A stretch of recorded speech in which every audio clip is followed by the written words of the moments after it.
African look. What? It's not a. It's not. What? The Arabs actually look like North Africans. But it's not the other way around. Are you saying that because like I hear Chief X bring up the Berbers all the time, like, and I'd be like, well, does he understand that the Berbers were an amalgamation of people also? It weren't just white people or Europeans or whatever. Like they were a whole bunch of different people. Even the Phoenicians. The Phoenicians were sailors. Like they used to conquer the sea. They were sea people. So they used to. They ran that Mediterranean. They ran the Mediterranean for one. They so was like one of the only. They were all type of different, like I said, an amalgamation of people that were those people. That's why you have lighter skinned people or whatnot in the third, but they came from other people mixing together. Yeah, like for all 40, the people in North up Africa. To 40. Let me say this too. Also, see that, brother. You understand, and now I didn't understand a lot of this myself, so I just want to qualify that, right? But I want to ask, do you understand that it only takes like 1,000 or 1,500 years for your genetics to start to mutate? So when you're talking about a 40,000 year period, how long would it take for somebody to leave out of Africa, for a group to leave out of Africa, right? Mix in with Eurasians, right? And then come back in, right? To people who've already deviated from the original, because it's people who didn't leave, right? But they still were staying in one place, right? But they had enough time to have genetic mutations also. So these Eurasians that are coming back into Africa, right? They're coming. They've been there. They came back and they've been in North Africa so long. My question is, how long does it take for you to become indigenous? Because we know, I do know one thing. I do know is the Indians came over here, right, to North America, right? They came over here, and it was only 10,000 years ago, maybe, right? Maybe, yeah, maybe. We'll say this. We'll say the consensus is that the Indians came over here 10,000 years ago. Now we classify those Indians. I wouldn't call it a consensus. I would call it a theory. So the consensus means that everybody or the majority of people agree, and I don't think the majority of people agree. I think that there are the majority of scientists, the majority of people who are in that field agree with that. Agree that Native Americans came to Africa. No, not to Africa, to America. They came from the Bering Strait, right, and down through Alaska. And down through California and all of that. I thought right? you were saying Africa, so that's why I was like, I don't. What are you talking about? No, I'm saying America. Where they talk about cocaine was in the coffins and shit. Like that's what I thought you were talking about. That's why I said that's not a consensus. But okay, I got you. I hear you. Yeah, that's wild. That is wild. But yeah. So my point is that we consider those Native Americans indigenous to the Americas, right? So now we go back over to North Africa, and we have these Eurasians that's done back migrated into Africa 40,000 years ago, right? So now, how long? Because we know that the Indians have been here for 10,000 and they indigenous, right? So how long would it take for those Eurasians to become indigenous to Africa? I'm not sure. I wouldn't. I wouldn't make that. I'm cool with that. One thing about me, bro, if you say I'm not sure, I'm fine. I'm not going to push you no more. I'm fine. Yeah, it's not something that I would be able to classify because I'm not sure what determines as indigenous other than being the first people on a certain land. So if they weren't the first people and they actually, or if they like a different people came back than what left, then technically those people that came back wouldn't be the same people. And they would be a mix. They would have they would have some different genetic components. But and when they came back, overall, did they mix with the people or did they kill off the people? No, they mixed with them. Okay, so that would be classified as the like because I would agree with you because that's what I was reading earlier about the genetic makeup of Egypt. The genetic makeup is mostly Arab. And the reason I say that it's mostly Arab, I mean, the reason I think that it's mostly Arab is not because just of ancient migration. I think it's mostly Arab because of a political stance that they took in controlling the northern parts of Africa, which is also their access with trade with Europe. So I think it was a Well, strategic I agree thing with the for the latter Arab part. people The to latter take part over of your northern Africa. statement was, yeah, I agree with the latter part of you say. You saying that they taking on the Arab name, or you saying that they taking on the identity of Arab because of political reasons, right? And because I think they also had migration into those portions of Africa. Actually, I think that was, if I'm Well, not mistaken, I'm trying to look it up right quick and make sure. imperialism. But I think that was part of one of the large migrations or whatever, in history or whatnot. Hold on, it might have been just African Americans, transatlantic slave trade, 20 million Africans to the Americas, You're great talking about migration of transparency. American. Recent Syrian refugee crisis. Okay, no, that's more so recent too. So I have to dig into that Those are some all more recent. just to figure out exactly, you know what I mean, exactly when a lot of the Arab population moved into northern Africa. Because like I said, it doesn't just sit in Egypt, it actually stretches all the way across northern Africa, and that's why they try to Absolutely. separate it. But Northern Africa the and the Arab, rest of it. again, like I was saying earlier, the Arabs came across the whole, and they swept across the whole goddamn Africa, meaning in Central and Western Africa.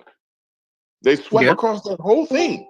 Mansa Musa, you mentioned Mansa Musa. Exactly. Yeah. Yep. He adopted Islam. Right. But they didn't. When you go to West Africa, the people still there. Right. But they all speaking and praying to Allah and speaking Arab. Well, not all of them. Not all of Arabic. them. A lot of people from Mali still do things like they still practice different religious backgrounds and all that type of stuff. So they're not all Islam over there. You know what I'm saying? No, A lot of I'm people. I'm not saying they all are. A lot of them still do their original practices. But what I'm saying is the politics in North Africa is Islamic control. You can't penalize the dark skinned people there who do practice it because it's tied to their social status. You know what I'm saying? They could be missing out on opportunities because they don't claim Islam. So. Exactly. And that's what he so was it saying. Might be that they actually believe that shit. You know what I'm saying? It might be doing what they got to do to feed themselves. Right, I agree, and that's why I say I think we agree with that. I think that some of the people that stayed in these regions while they were while they were in conflict or whatnot, and the third, because we know Europeans and Arabs murked people based on their religion. Like that was the better question. But hold on 1 second. Let me say this one quick point. So even still with that, right? That would have to be the difference between explaining a Western Asian component to a North African, right? Because you would still be considering that person North African. They just have a Western Asian component. When you didn't, if they said it was a Western Asian person with a North African component, then that means that they would be saying that person is Asian. You know what I'm saying? But they're still saying that they're African. They stayed there and they were mixing with these other people for 30,000 years or however long they were doing it. Those other people came in and brought their genes, but the other people who were still there, those are Africans, like they would have right now.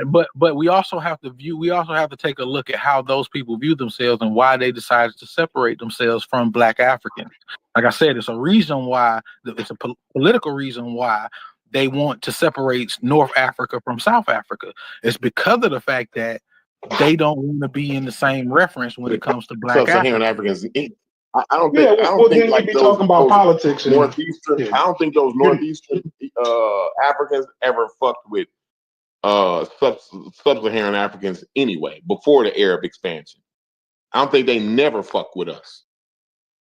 I can see that. I don't know.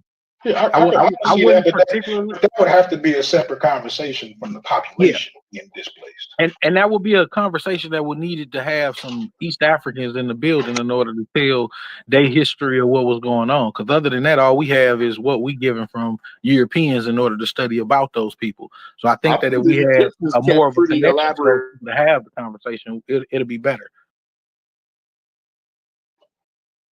Egyptians kept pretty elaborate records. But did you hear that though? I think the ancient Egyptians kept pretty elaborate records all the way up to modern time. So, like in it's their one of the key features of their civilization. Pretty much in their records, right? They never fuck with us like that for real, anyway. I don't know about that because I think a lot of records were destroyed. You know what I'm saying? In wars and conflicts. We've been the Southerners. We've been subjugated by the Egyptians. Like they done subjugated. It's not us specifically, but Black Africans have been subjugated by Egyptians. Mm-hmm.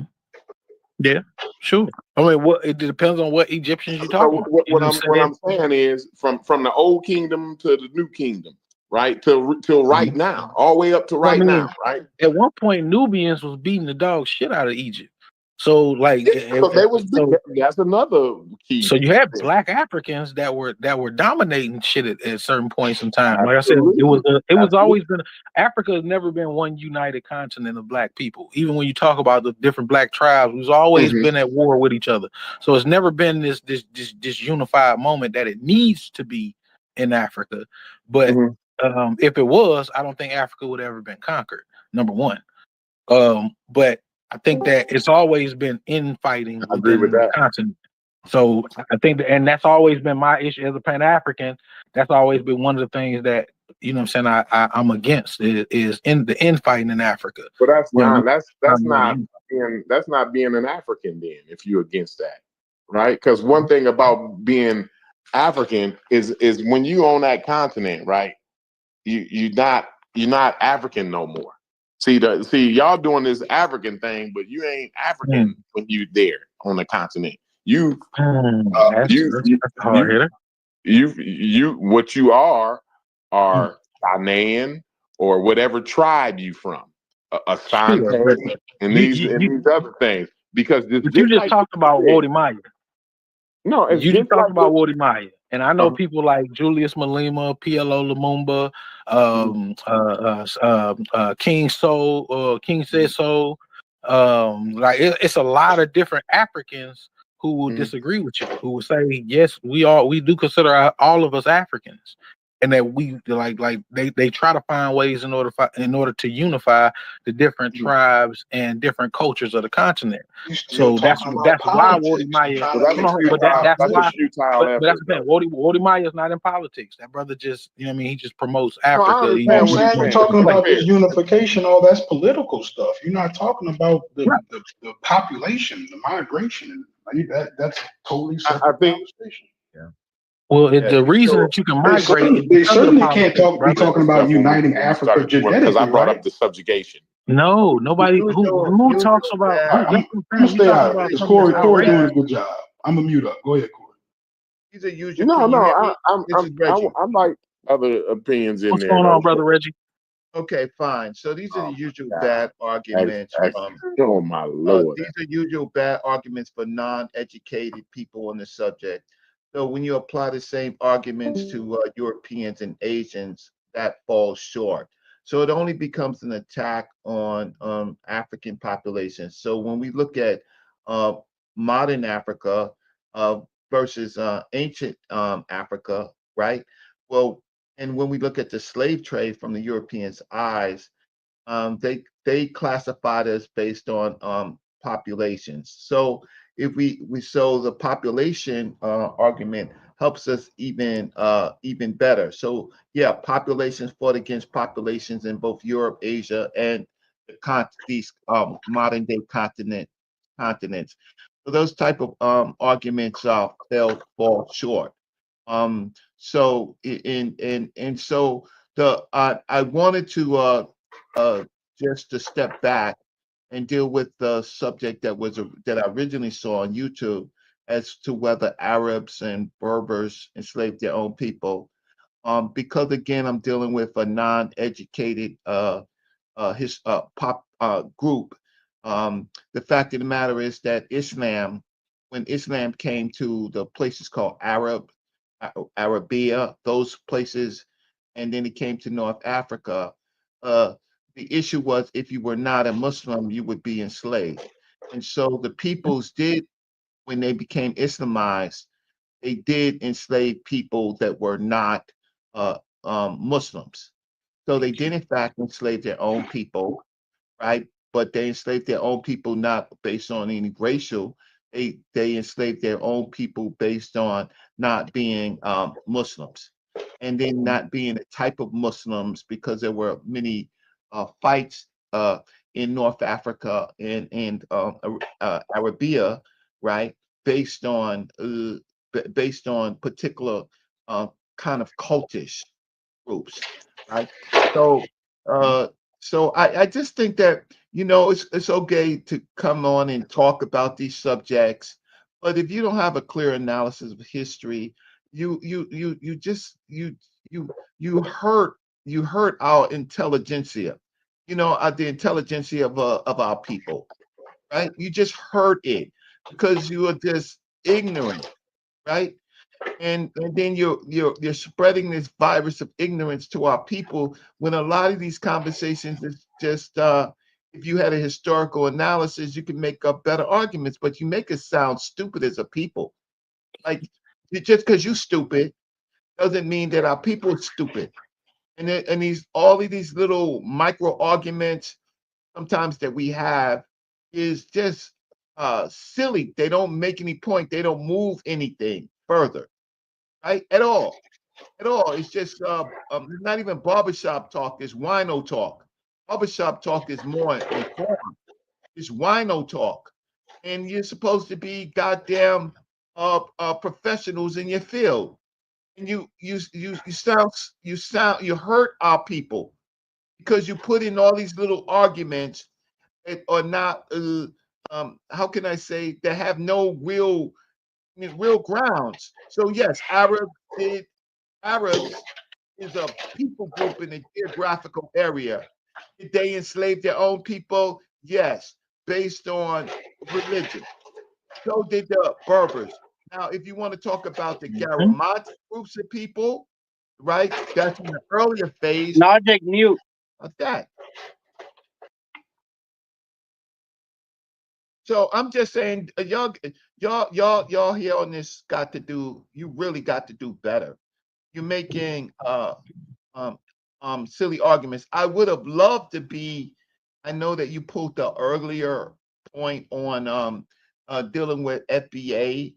Um, y'all have my contacts, right? Yeah. I could clearly show that the FBA movement is under the 14th Amendment equal protection law using ancestry. That fake lineage based stuff does not work. I could clearly show that in law, right? And it's easy. It's really easy. So those groups of people, they don't know yet. They don't know yet that in law they can't get what they're asking based on ancestry. And is there anybody on the chat that knows law, federal law? Anybody on this chat?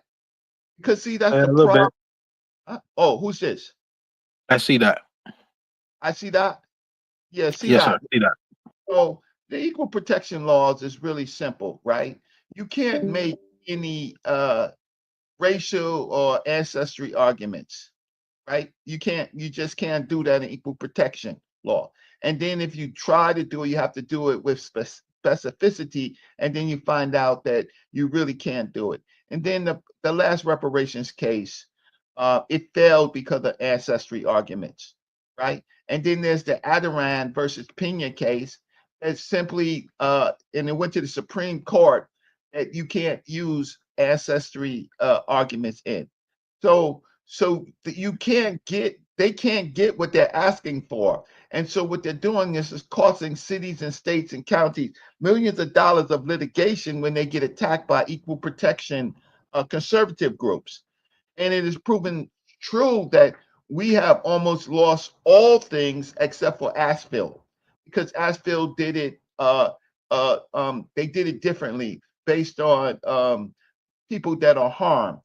So we have to have a harm-based movement, not an ancestry-based movement. So all these attacks against, yes, Reggie, one thing, because I'm are you talking about? Are you because you're talking about FBA and then you're talking about? I'm assuming that you're also talking about reparations, the yes, reparations argument. Okay, yes, because I was kind of getting confused because FBA is just some weird stuff. That's a little thing Tyreek Nasheed done made up in order to make a movement or whatever. The terminology came from Dr. Claude Anderson, but the movement came from Tariq Nasheed. And it's been pretty right, much bastardized and made right, into a whole white supremacist movement where we adopt all these white supremacist ideologies and try to push them forward. We also right. abandon our Africanness in order to adopt this whole American psychology.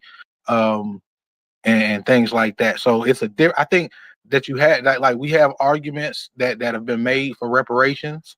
And I think that a lot of the arguments that are made for reparations aren't like nonsensical. I would think that they are very good arguments, especially the argument to even study reparations in the first place. I think that was brilliantly done. And I think that white supremacy in general is what keeps reparations from being a topic in the courts. Oh, well, not in the courts, because the courts have already determined that they don't want to have the conversation. And we also look at Congress. Well, the Congress has courts, also voted that they don't actually, want to the have the courts, conversation. actually, Hold on one second. you said something that was not true. Hold on one second, please. Good morning, good afternoon, everybody. Brother Reggie, that video was a pre-recording. Do you think that's a conversation we should bring back on the channel, maybe the FBA or reparations Yes, conversation? Okay. yes. I think Yeah, that, that was a pre-recording, so that yeah, probably because I some of was the on people it who are earlier. around now, Yeah. weren't So, in our group. so I think who the brothers that I'm talking to have good arguments. Reparations is something that we can still pursue. We just can't pursue it with uh, words such as ancestry, right, and black, right. Now, for some of you say, well, that's a problem. Well, it's really not a problem because we could pursue it statewide, right, on specific populations that was disenfranchised, and then we could show harm. We don't have to do my great grandmama, right? We don't have to do that. We can do it with disparate impact, right? Attorney Ogletree helped us with a lot of the terms in which we could use before he passed. Ill-gotten gains. States continued the importation of African slaves, breaking their own laws after 1804, right? And so we have evidence of that. Because of that, right? Because of that, populations were harmed, right? Now you're saying, well, Brother Reggie, you're using wordplay. No, I'm not using wordplay because when I talk about harming populations, people think that the reason why the Japanese got reparations is because of uh, race, ancestry. No, they got reparations because they were harmed, right? A particular population was harmed during that particular period, right? So the crafting in law has a lot to do with the terms in which you use. So you don't use prohibited terms to make your arguments, but the FBA dummies don't know this. So, Brother Reggie, one thing I think that the reason why reparations is not as quickly addressed as some of those other reparations situations, whether it be the Japanese internment camps and things like that or whatever that they had, is because of the population of those people were so small, and then the situation that they actually had to prove was such a small situation as far as, I mean, in comparison to what Black Americans have gone through in this country, because reparations was not just about slavery. We had Reconstruction that addressed slavery directly, but even in Reconstruction, it was a whole lot of, scamming as far as Black people got the ass end of the stick.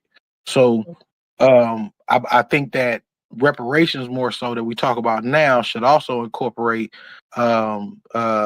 even more recent events, sharecropping, redlining, the way Exactly. we were treated after the military, the health That's harm things, based. So what you all of just those things said, are should be so, incorporated in our okay. reparations conversation.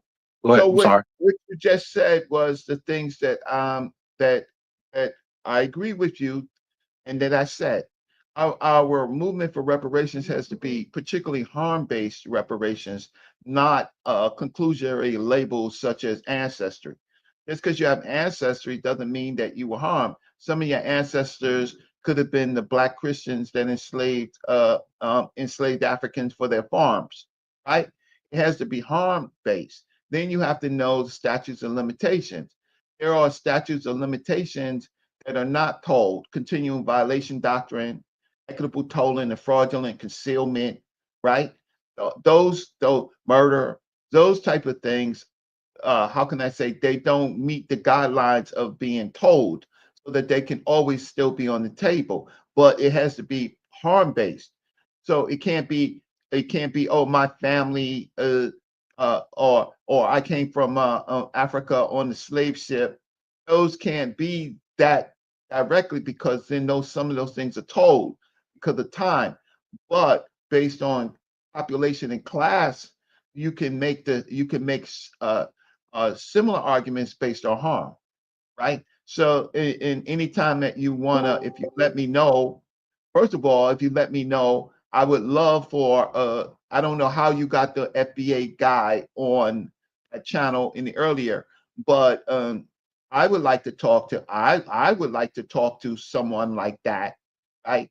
Uh, and I'll show them how that they are just naive and ignorant on the law.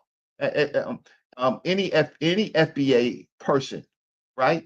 I'll ask them to draft out a lawsuit, right? There's nothing that we have done on ancestry base that has won in courts. Nothing. And I could tell you the cases. I've been involved in this since 2001, right? I could tell you all of the cases, and I've written to the New York State Commission on reparations. I wrote a 25-page paper on legal reparation arguments for New York State. So when I get these little K through 12 people, or if you're talking about my ancestor, well, the Negroes can't even tell you. You got 2 parents, 4 grandparents, 8 great grandparents, 16 great grand. Which of them were harmed, and how were they harmed? They don't know, so they don't have a cause of action, right? Well, That's what and happened with Pelman Farmer. Pelman Farmer, she argued that banks were received ill-gotten gains from her ancestors, our ancestors, but she couldn't even tie herself to any person that was harmed by the banks. So she was not the plaintiff for the case, and it was a setup case. So to look at silly arguments, to put them into encode them in law. I'll stop. I agree with you, bro. I mean, even with in the words of Ta-Nehisi Coates, 250 years of slavery, 90 years of Jim Crow, 60 years of separate but equal, 35 years of racist housing policies, and so on and so on. And until we reckon with our compounding moral debts, America will never be whole. So the reparations argument is one thing that we always that I don't mind having at all, because we have plenty of arguments for reparations. It's just the fact that, like I said, white supremacy won't allow that to happen. It's too much. They owe too much. You know what I mean? And that's the way they're gonna continue to view it. They're gonna always view it as something that will bankrupt the economy of the American government in order to pay us back for all the wrongs done to black people. Well, if you want a cash payment, yes. If you want a cash payment, but there are other prayers of for relief, right? Yeah, yeah, I agree. I agree, but they don't want that program. You can even see in social programming now that they don't want for even some of their own people. So they definitely not gonna want social programming for us. You know what I I mean? They already understand. trying to cut everything. They didn't want us to be free. So, like Right. Dr. Tamir Wright says, we fought for our freedom. We were the population that the Confederate did not see and understand that allowed the Union to win, right? But then later, our we're not watching so it's our own disunity, which the FBA's, this is a stupid argument. Oh, the Africans or in the Caribbeans, they want our reparations. How many Africans and Caribbean immigrants are there in the United States? Families. How many? Yeah, a lot. A lot. No. I mean, we got. I mean, just to make the reason I say No. that we Tell shouldn't me, have the you said a attitude. lot. Tell me how much. How many black people have a connection to Caribbeans and the islands and things of that nature? Yeah, tell me how much. Okay, hold on. Let me make sure I give you some factual information. But yeah, just because the reason I use it is because I think people like Marcus Garvey's family, you know what I mean, is old reparations from the country. You know what I'm saying? Like I think a lot of different people that came from separate places or whatever other places are old reparations from this country.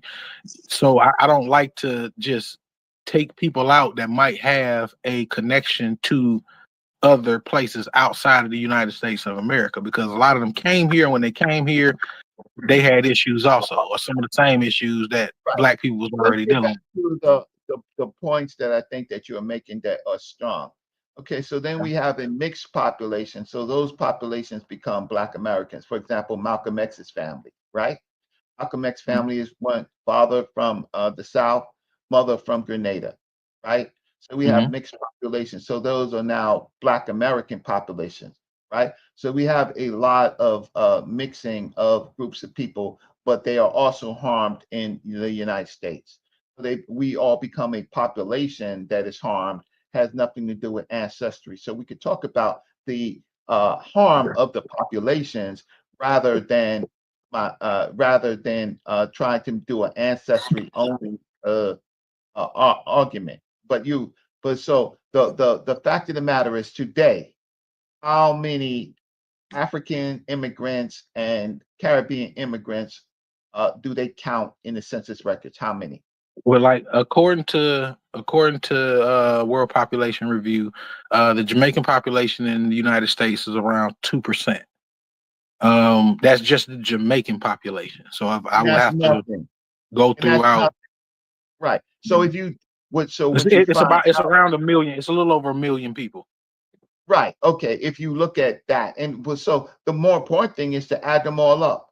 And what you find out is that it's a nothing burger, right? That out of a dollar, what you giving up 20%, 30% of what you think you want.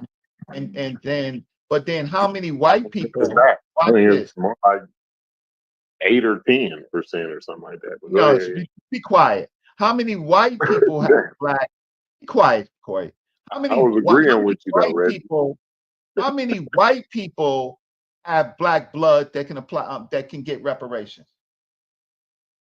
How many white people goes both ways? There are more white Honestly, people. I would say that a lot of white people, because there's a lot of white people that were actually Exactly, done so they can dirty in get the civil reparations. rights movement. So right, so if it's ancestry based, these stupid FBAs and some of our own who are stupid, do you understand that white people like the $5 Indians can apply for reparations? See, people, so you can't use the ancestry. So who's Reggie? Who's going about it the right way? I think you're clear on who's doing it wrong. Is anybody out there that you can point to Well, who's going about it the right way? yeah. So, Attorney Ogletree, he gave us, if you looked at his work that he wrote on reparations, is probably the best piece that was not followed for reasons, right? It was not because they saw what Ogletree was saying, Attorney Ogletree was saying, and then they went another course, and then they failed. So then until of course it became federal reparations, right? And then in the courts, and then we found out strict scrutiny and problems with that. Then now they have moved, and that was they have moved, and that was what I had found out in 2001, the correct way was to move to particular states. And so if you want to see good reparations arguments, I certainly can provide my arguments and some of the arguments in Institute of the Black World 21st Century and NORC, but they have moved to local reparations because they have said that okay, in government, in the states, in certain states, you have a majority population of Black people that was able to get elected officials. So legislatively, in majority Black cities and states, we could get better results than we could get with congressional and Senate on the federal level. So then once we get that, then what we have to do is we have to write it correctly. So Asheville, North Carolina, out of all of them, they survived, and they were able to give some reparations. Los Angeles or California failed, and that's where you saw Tariq Nasheed testify on ancestry base. Well, the reason why it failed because as soon as you are able to successfully have a study and then put out a program, if you use any of these trigger words, the conservative groups will come in and swoop in, and they will steal reparations money in litigation, right? Which they have been successful in doing. So the issue is, one is let us understand that read the Equal Protection Clause of the 14th Amendment, and you find that in the Constitution, you can't argue ancestry and race. So if you can't argue it in the Constitution, right, then you can't argue it anywhere. So that's why they scam it. Number two is there's a Supreme Court case that actually followed that and then showed that ancestry and race that you can't give to minority groups, right? If you're a minority group, you can't give money to, right? Every time you set aside for a minority group, if it's a large amount of money, it will be stolen from you by conservative groups. So then if we can't use ancestry, then what do we use? We use particular harm-based arguments and disparate impact arguments. So I'll stop, but my whole thing is call out the best. I mean, you have more numbers than me. You call out the best lineage-based sucker. Come on your show and talk to me. Because I'm not going to hide my ammunition. I'm going to say in the Constitution, the 14th Amendment Equal Protection Clause specifically talks about ancestry being prohibited. So who are you going to fight? The Constitution? There's no fight. You can't fight the Constitution. You're going to fight Congress and the Senate that follows the Constitution, right? Like you it's a dead end. It's a dead end fight. But what you can argue is ill-gotten gains and harm, specific harm. Any plaintiff knows that. If you're a plaintiff, you've been harmed, you come into court and you specify how you have been harmed, right?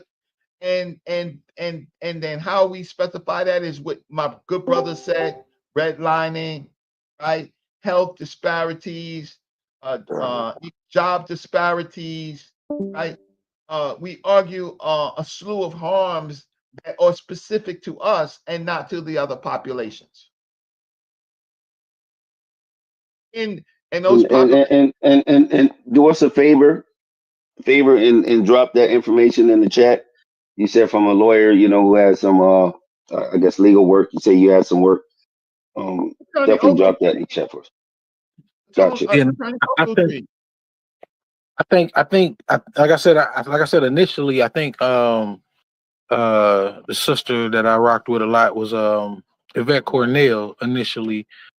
She was one of the people who helped Arthur HR 40, and also was trying to help get it pushed through the Senate and Congress. So I think that those efforts between her, even the brother Tone, who was also a lawyer, were valiant efforts. I think the ADOS movement initially was a pretty valiant effort. I think now they've kind of transitioned into a more also, anti-African stance or anti-immigrant stance, which, like I said, as a Pan-African, I can't really get with. So, but I think initially what they were bringing to the table was a very good angle to come at, especially by getting Absolutely, people to study. absolutely not. Because if you don't know, Yvette and Tone are plaintiffs in a suit against Harvard, Kennedy Center, Mhm. and Harvard. And in Mhm. September, they have till September 15th of this upcoming month to dismiss their own claims. So Right. I'm not glorifying them. I'm not glorifying no, I'm anything not that they've saying done that. I currently. said What it's I'm a saying valiant is, effort. I'm saying it's a valiant effort, but they yeah. use ancestry. And because they use ancestry in the federal courts, they are going to have to dismiss their own case on Well, September. no. The HR 40 didn't have anything to do with using ancestry. HR 40 was a study of it in general to even get to the point to where we will be able to determine whether we're going by ancestry, where we're going by historical events, and where we're going by I know HR 40. picking certain people. She did not author it. She did not I didn't say author she it. authored. I didn't Huh? say she authored it. I didn't say she authored it, brother. What What did I you say? said was she was helping with the movement when it first got started. When HR 40 got started, she was a part of it. She was a part of that entire thing. She's even on the board. I mean, on the scheduling for the HR 40 when that was a movement. So she was a part of that.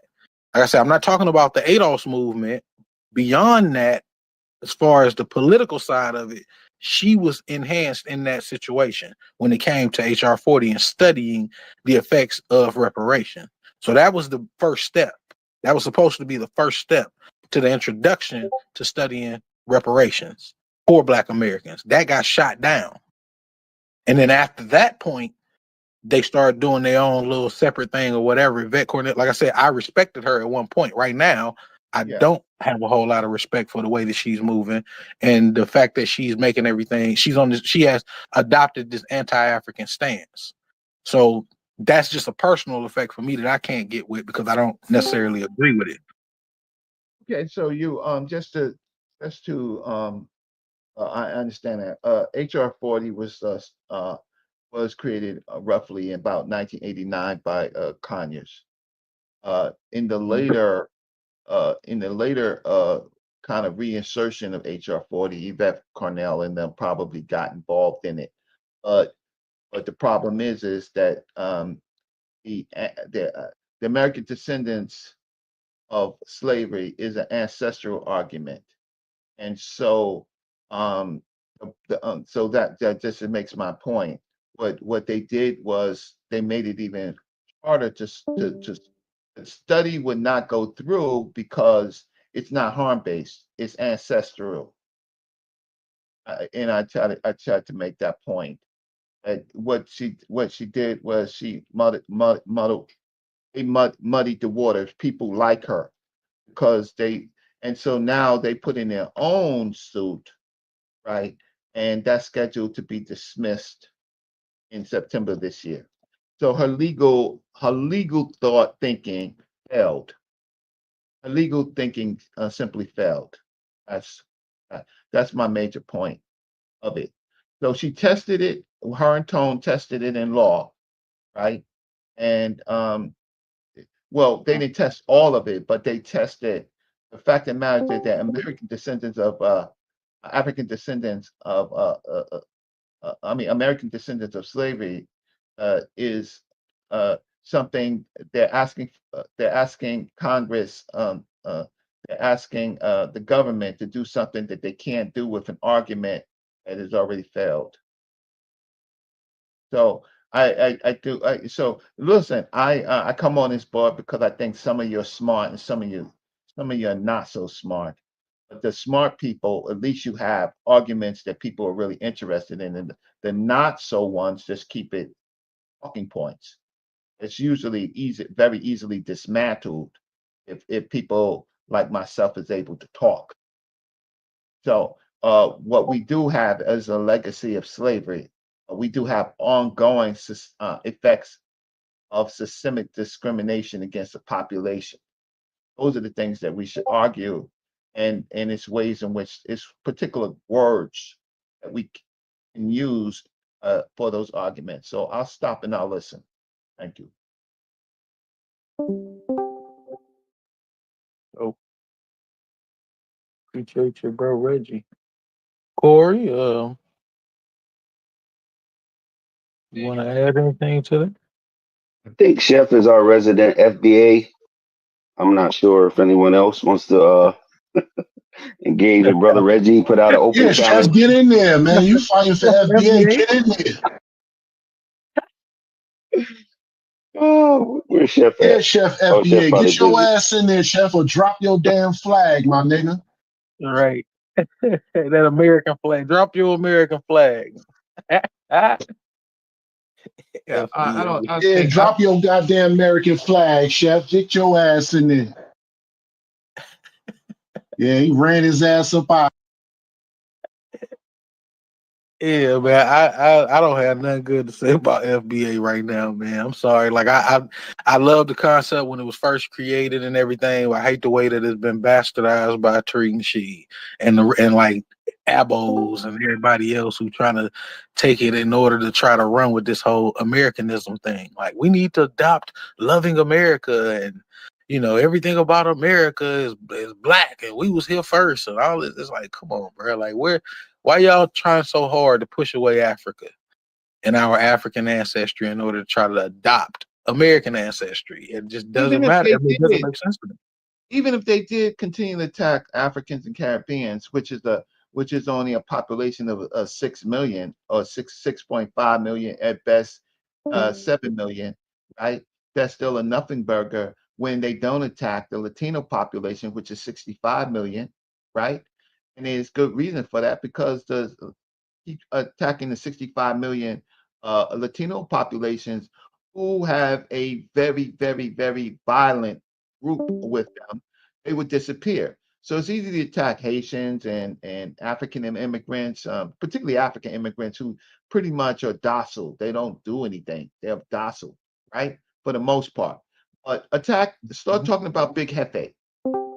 Start Well, talking about I don't even think that's the right move, bro, Reggie. Honestly and truthfully, because politically it doesn't help us in this no, country it to attack doesn't. But I'm just the saying this. Hefe. Their You know what I mean? strategy is to attack black people.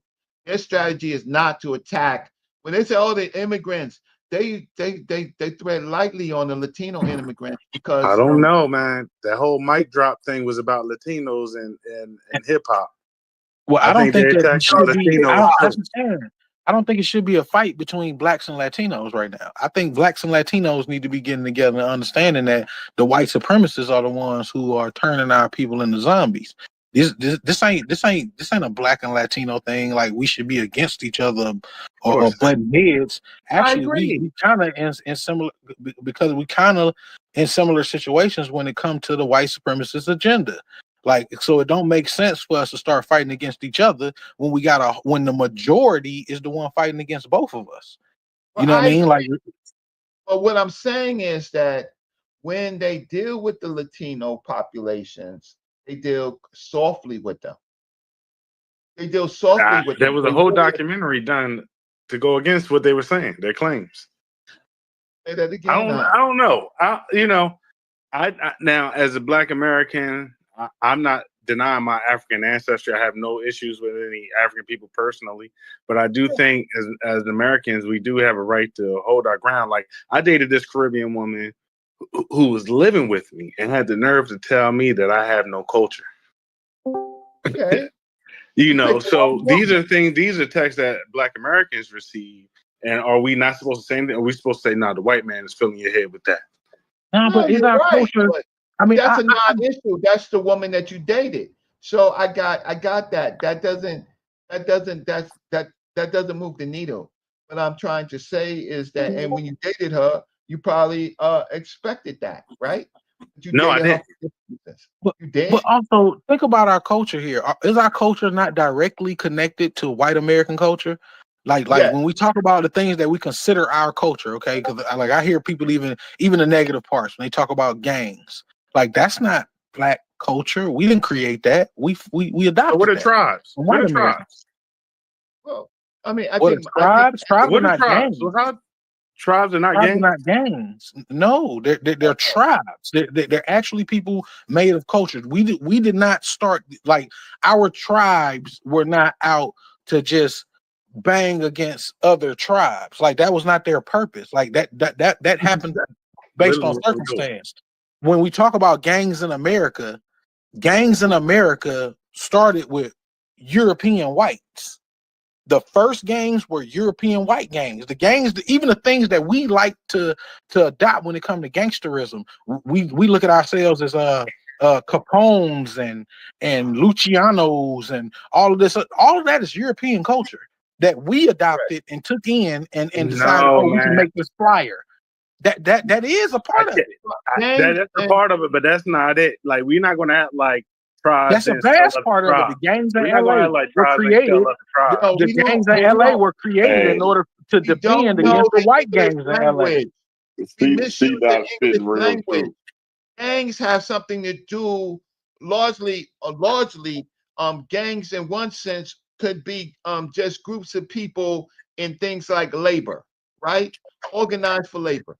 But the more popular idea of gangs has to do with people acting illegally, right? Organized illegal structures. Those become gangs. Tribes have a whole nother different definition. We don't know the English language. If we don't know the English language, so you said what? Right. I mean, You just no, you're right. You're exactly right. And that's why I don't understand trying to act like those things are like they're not intermingled with each other. Like we learned a lot of the bad parts of our culture. We learned from European culture, and we adopted. We didn't have a choice. We living on their land. We do as they do. That's been our thing for God knows how long. Is we've been on their land. We do what they do, and we also made best out of the scraps that we were given from them. So we were able to make these certain styles fly. Yeah, and all you talk about banditry. Wearing a suit is the European culture thing. You know what I'm saying? Wearing a 3-piece suit is European culture. That is not our culture. We just gravitated to it and made it fly. Certain things. In some regard, we're brother, you're having not wrong though. You're talking about banditry, and you right about that. It's on Wiki. I'm reading it. It says banditry. Hold on. It says in discussing the banditry in American history, Barrington Moore Jr. suggests that gangsterism is a form of self-help which victimizes others, may appear in societies which lacks strong forces of law and order. Hold on. He characterizes European feudalism. Yeah, it's people who connected to. I see what he's saying, but you gotta add more context. Yeah, especially when you look at the gangs of New York.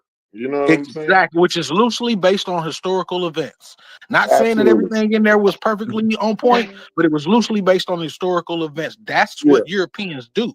They gang banged versus each other, and we saw it and was like, oh, okay, well, that's how they defend themselves. We're gonna do the same thing too in order to defend ourselves. We've always been reactionary in this country. I mean, in most cases, we've been reactionary. Even when it comes to our inventions and things of that nature, was always reactionary to our circumstances that we were being placed in by our oppressors.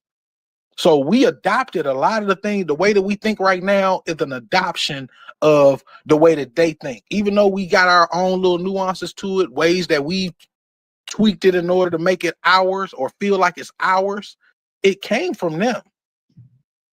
So in a lot of different ways. Is some of what you're saying that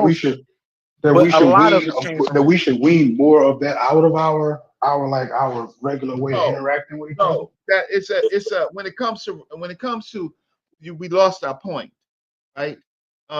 There's a lot of things that we should do as a people, as a population in the United States, that's positive for ourselves, and there's a lot of things that we don't do. We need to focus on, right, rebuilding up the positive parts of our population.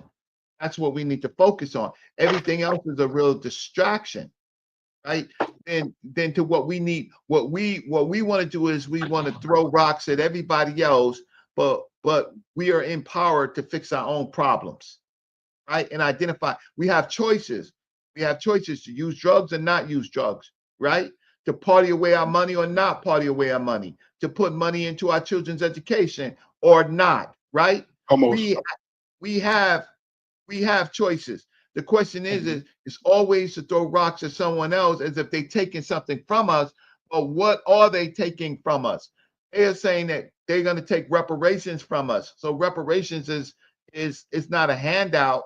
It is a direct payment or some type of other remedy for things that were taken from us. That's a whole nother story. But what these people are talking about is simply a check to continue to do the bad things that we do, right? The lobster, oh man, get my reparations, gonna get caught, man. Sit down and Red Lobster or something, eat some lobster legs and crab I legs. don't really agree with that though, because Yeah, me, I don't. you can even see a microcosm of like a certain similar scenarios, right? Like when you give poorer and disserviced communities money like cash, like motherfuckers always say that they gonna run off and go start making bad choices with it, right? But they did a study during the pandemic, and when they got them checks, right? When folks got them checks, 50% of the 50% of the kids that was in malnourished and in poverty came out of that.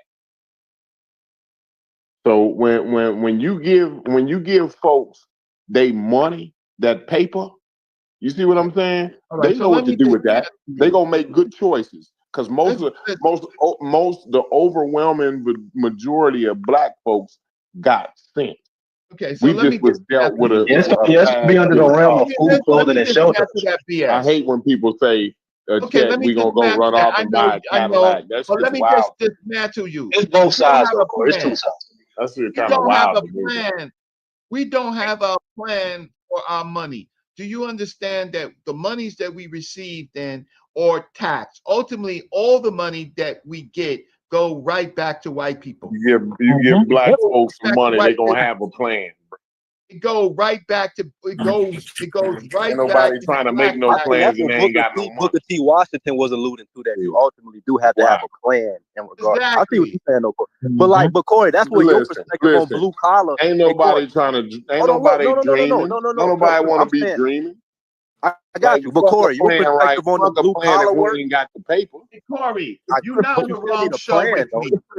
If we don't have a plan for our money, longevity wise, you need a plan. Longevity wise, get the paper first. Get the paper first, and then start making plans. Oh, the paper saying who the we is.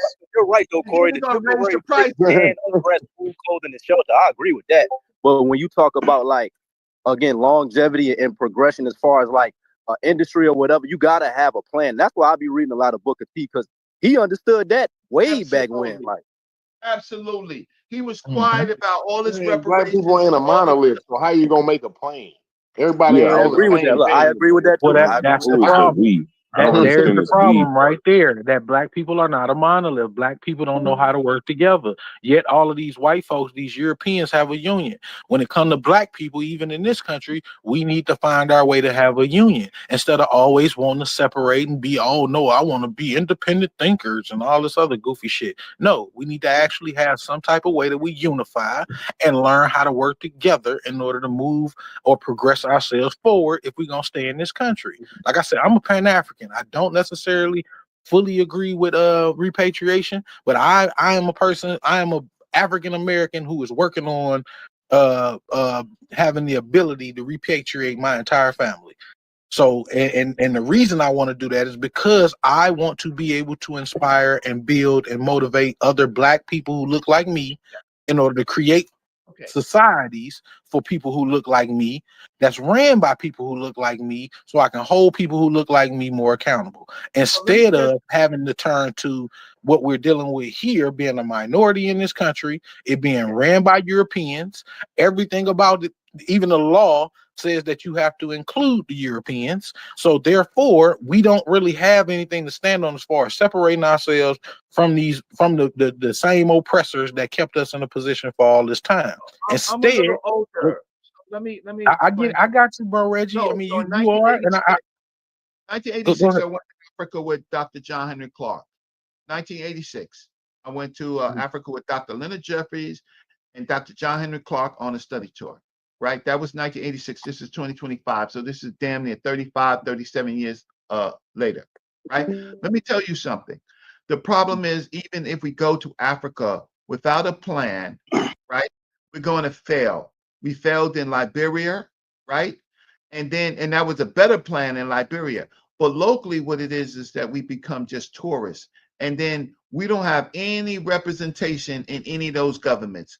Not Ghana, not Senegal, not Gambia, right? Not Mali, not Cote d'Ivoire, none of those West African states. And what happens is they prey on us individually. They prey on us individually until our money run out, right? I could think of only few successful endeavors with them, right? But then we are integrating in them with no rights whatsoever. So we're starting all over again. And the colonized African mind is similar to the Black American mind, right? So they have xenophobia. It's always language based, culture based, and they have problems within themselves based on cultural differences. The Ashanti, the Fante, the Ewe, the Ga, right? All of those groups of people, they can't get along. They can't get along, right? And so we need a plan. Yeah, diversity is like a double-edged sword. It's crazy. But that's my point, though. Even with those people that can't get along, I would rather be in the fight of getting all those people to get along, or at least to get the majority of those people to get along, than I would be in the trying to get these white folks to align with us or to side with us on most political situations here, which is what we have to galvanize in order to push anything political forward. We have to galvanize support from outside parties, from either the Asian community, the Mexican or brown community, the LGBT community, the white community. There's always some type of galvanization we have to incorporate into any type of political progression in this country. We've always had to do that because we are a minority, and they were able to position themselves with mass immigration into this country in order to make this a European-led country and a European majority country. I think that you have some points. I think on another show we should talk about it. But I did say I went with some of the best scholars, right? At that time, we opened up Ghana. I was a CEO of a travel agent group for 5 years. So I know they raised the prices on us. They did all the things that white folks did, right? They raised the prices on us. Right. They favored their own people over us. Because they are a colonialized, they still have a colonialized mindset. And that's the whole point that I'm making, is that I think it will be better for us to try to relieve those people of that mindset and thinking that these colonizers that came over here and drew these lines and everything else still need to be able to control how we move. Yeah, I think a lot of those people in Africa are you some way getting at like mountain preparing for conflict? Is that why you feel like these African nations need to be unified to benefit us? No, it's not. I don't think it's preparing for conflict. What I'm saying is, I think it's actually preparing us for progression. It's preparing us for how we could actually utilize the over 1.2 billion Black Africans that are in Africa compared to the 40 million here in America. We should be unifying with diasporan goals and aspirations in order to increase our leverage on power around the world. If we're not doing that, then we kind of even if it slows our progress down here in America, we should do that. Yeah, well, No, see, this no, I'm saying we should use this. We should use this just like our diasporan Africans across the world should be using their influence and whatever power that they have created inside of their own particular countries in order to boost the okay. So unification of the continent. I can help you, right? I can help you, and I can help everyone, right? Okay. So the best thing that we can do is organize our own city states that we have majority Black populations, then to do business with Africa, particular African states. So that way, cities can exchange. Well, up until Trump, we could exchange people, but we can I agree. certainly exchange goods by a city plan. So I that agree. way, there's contracts, right? And if they fail on their contracts, then we end the contracts, and then we look for another place for raw goods or resources that we need here, right? Fact. But we need to do it based on using our strengthening our own city and state governments to do business with particular places in Africa, not the whole continent, and that will create competition in Africa for them to want to deal with us, right? Because Right. it'll be American dollars, right, for exchange Directly. raw material and goods. Right. And it's going directly to African countries, and it's coming that return is coming directly to other diasporan That's African correct. countries. But not So as I agree. individuals, not as individual entrepreneurs, right? Don't do Mhm. that. So when our cities and states can draw up contracts for the return of raw materials, right, from them that go to our ports, like for example, Detroit, like for example, majority Black population, Newark, majority Black that have deep ports that can receive ships, right?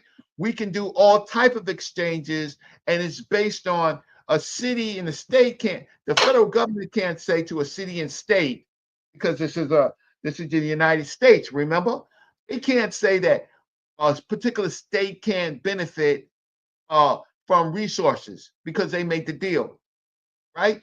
The federal government can maybe put some latches on it, but the fact of the matter is, states can in fact deal directly with foreign states. For a while, for example, Detroit in Canada was really doing good business.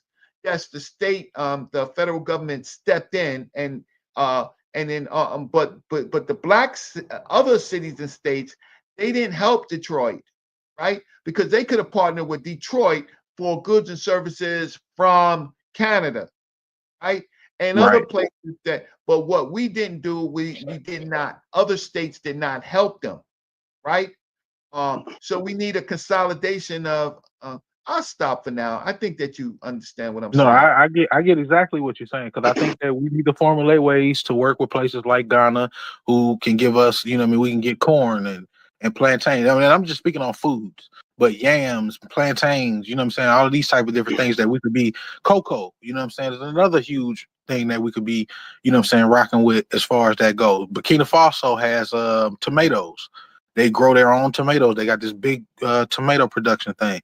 You could be setting up deals with, not only setting up deals where the farmers could be trading back and forth in order to, in order to open up their types of foods that they can offer, but it also could be a direct connection to grocery stores, Black-owned grocery stores, which people are trying to create and make more of a cross-country thing. You're starting to see different Black grocery stores popping up here and there, and I think these people should have not only a direct line with Black farmers, which is something that's dwindling in America, but we should also have a connection with Black farmers or African farmers on the continent, and not only on the continent, but also in South America.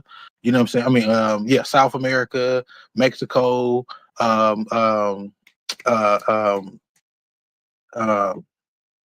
China, wherever we can formulate different things that we need to take advantage of it. Right now, they got Japan asking for Black people to come over there just to have sex with their women so they can impregnate them. Is this a little bit about attempting to build up their economy? No, Is that absolutely not. It's about us getting from CDOT? Because I'm hearing CDOT saying it more than you, brother Reggie. So CDOT, are you kind of leaning towards that?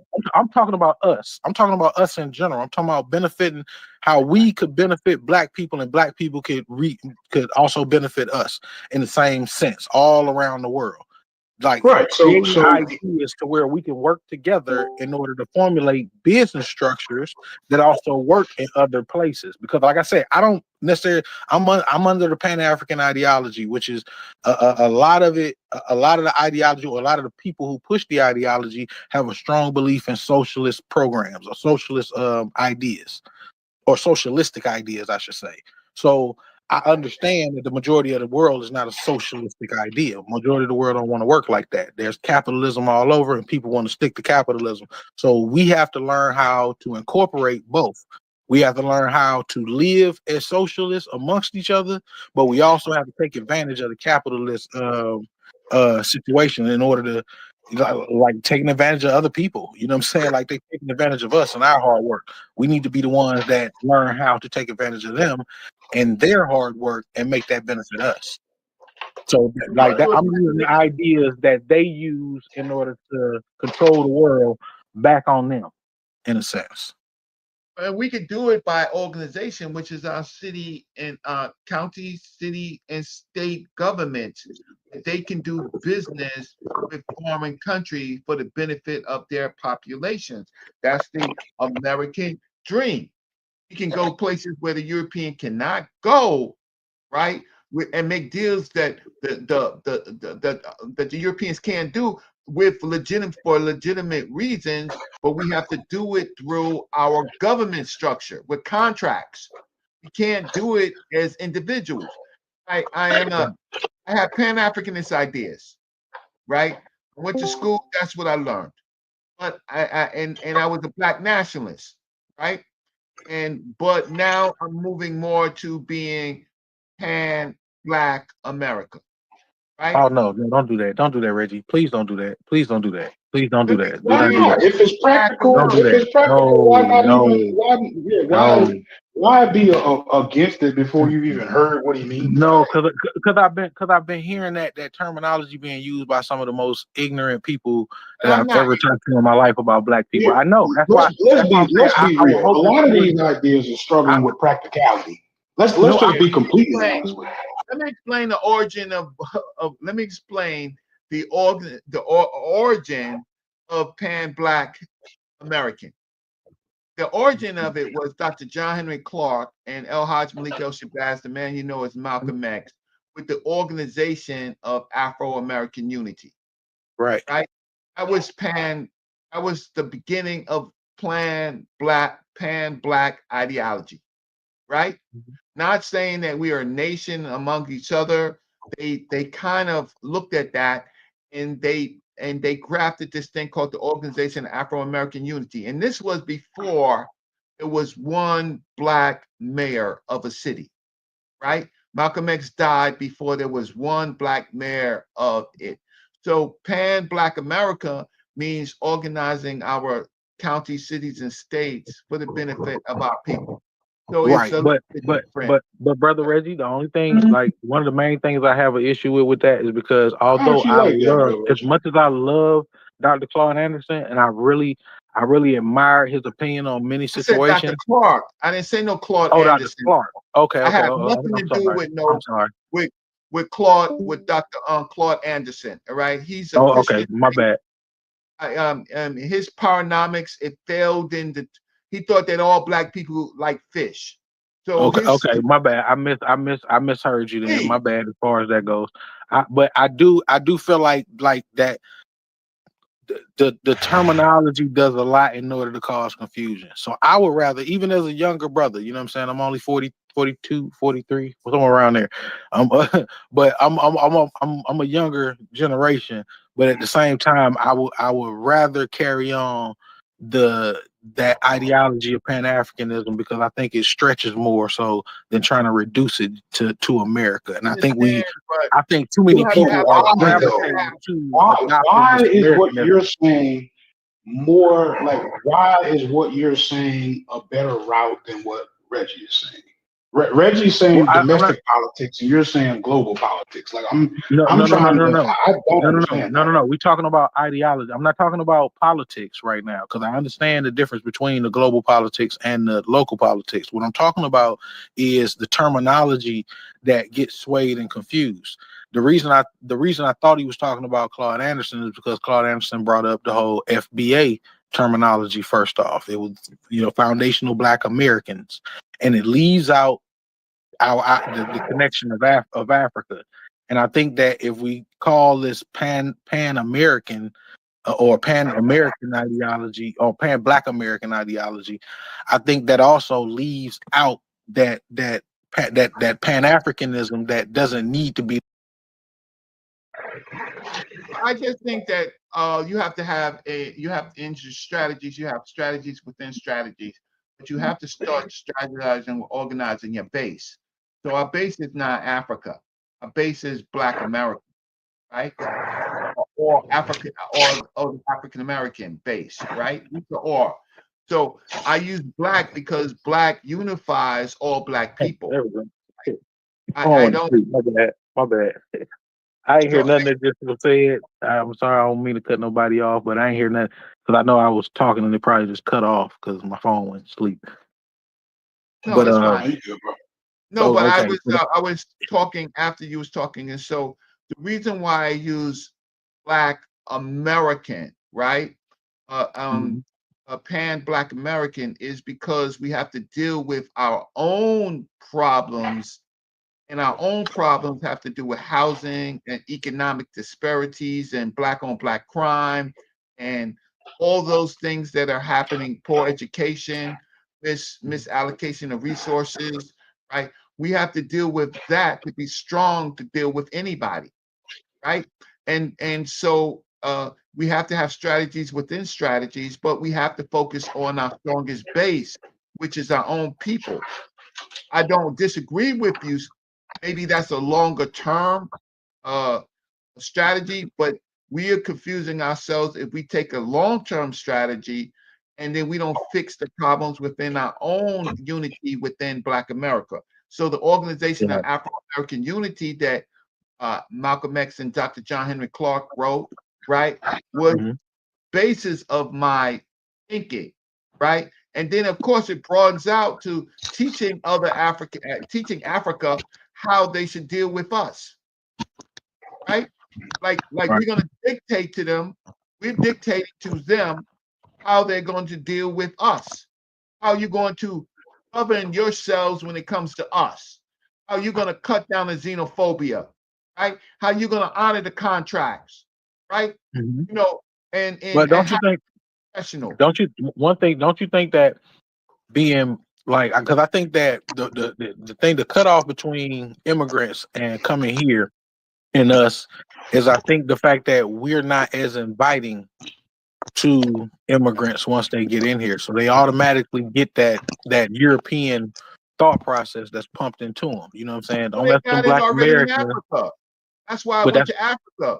Most of the people who come here or the merchant groups, they look poor, but they're the ones who can actually get money to travel. The base population of these places in Africa, they don't have money.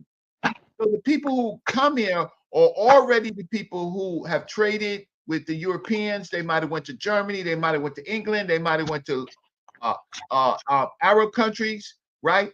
And then they come over here with a merchant agenda, right, to send money back home. They're not innocents when they come here.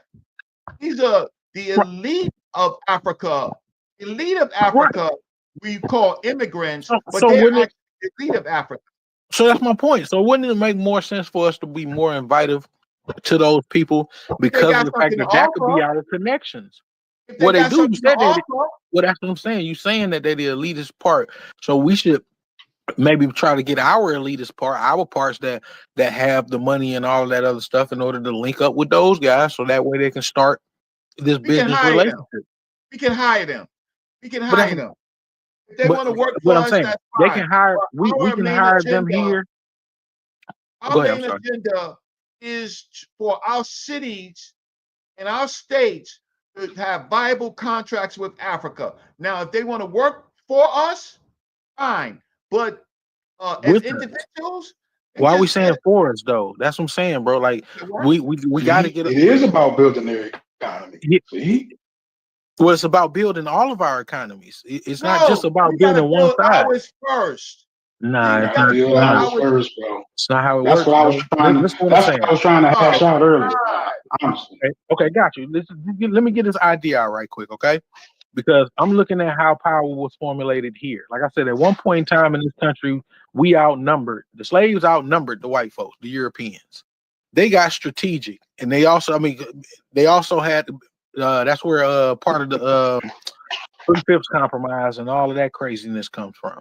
You know what I mean? So at one point in time, these folks knew they were outnumbered. So therefore, a strategic plan for them was to immigrate more people here. And then also they got those people that immigrated here to join in with them, because a lot of those people weren't like that first. A lot of them people weren't even considered Americans and all of that, just like the Irish and the Italians and all of that. But if you ask them people today who they are, they're going to tell you they white people. So what they did was they were able to become the majority in order to control the politics of how things work.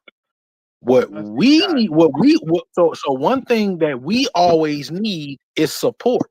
In every single situation that's dealing with politics, we have to look for and garner support for the things that we want to move forward. Why? Because we are a minority politically. I gotta say, I like Reggie's argument a lot. I like Reggie's argument. Reggie's actually killing it this time. I ain't gonna lie.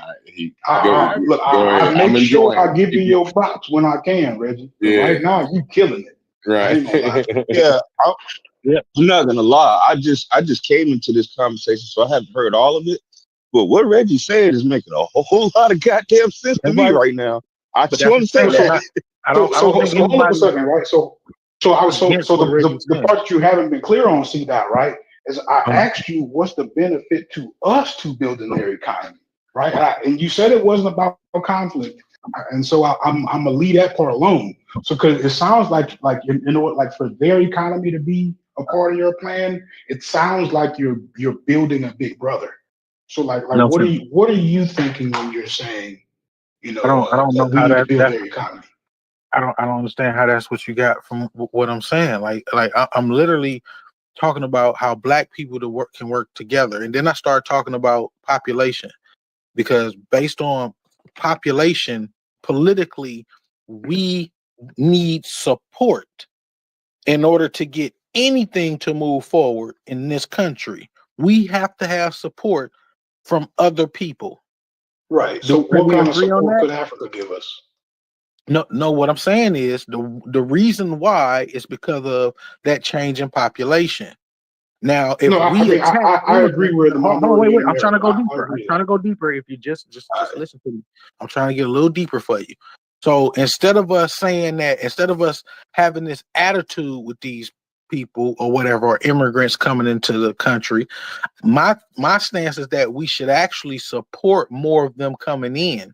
The more numbers that we have, the more we have to galvanize the support for the things that we want. Okay, but as long as we have to garner support from other people, it's going to take us working with them in order to get something done. So that was my point about this country. Shoot. Okay, so C-Dot. Okay.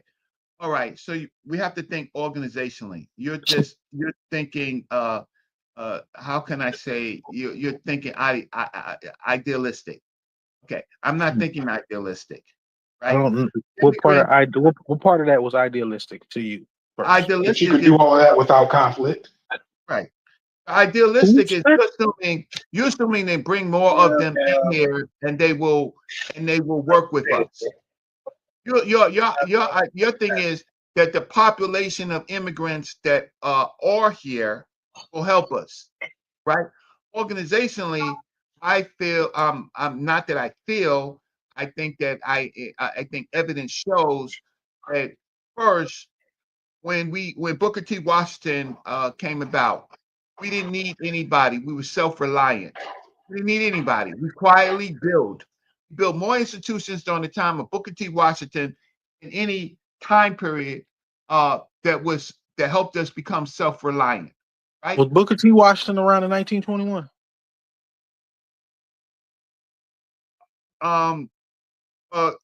The beginning, the beginning. Why would you ask me that? I'm asking, was he around in 1921? Because in 1921 we had one of the biggest sweeps across the country where white people were able to kill black people. So how were we how were we good when Booker T around? We was just doing everything on our own, when obviously we didn't have much control if somebody was able to come through and burn most of our stuff down to the ground. So how would we feel like we was doing so well back in 1921 or in 1901 or in 1980? I mean, 1875. Like what part in this history were we doing so great? The water, my good brother. You're I'm not, because I won't disrespect you at all. I don't want to muddy anything. I'm just talking about realistically. I get that that we want to say that the ideals of our ancestor brother, you know what I'm saying, were great. Booker T was an awesome person, you know what I'm saying, but he, like, everybody didn't agree with Booker T. WEB used to go back and forth. Okay, so you asked me a question about Booker T. Washington. So Booker T. Washington died in 1915. The period that you're talking about, 1921, is, well, once we lost Booker T. Washington, right? At the same time, those Europeans or white folks in America were trying to take back the gains that we had, right?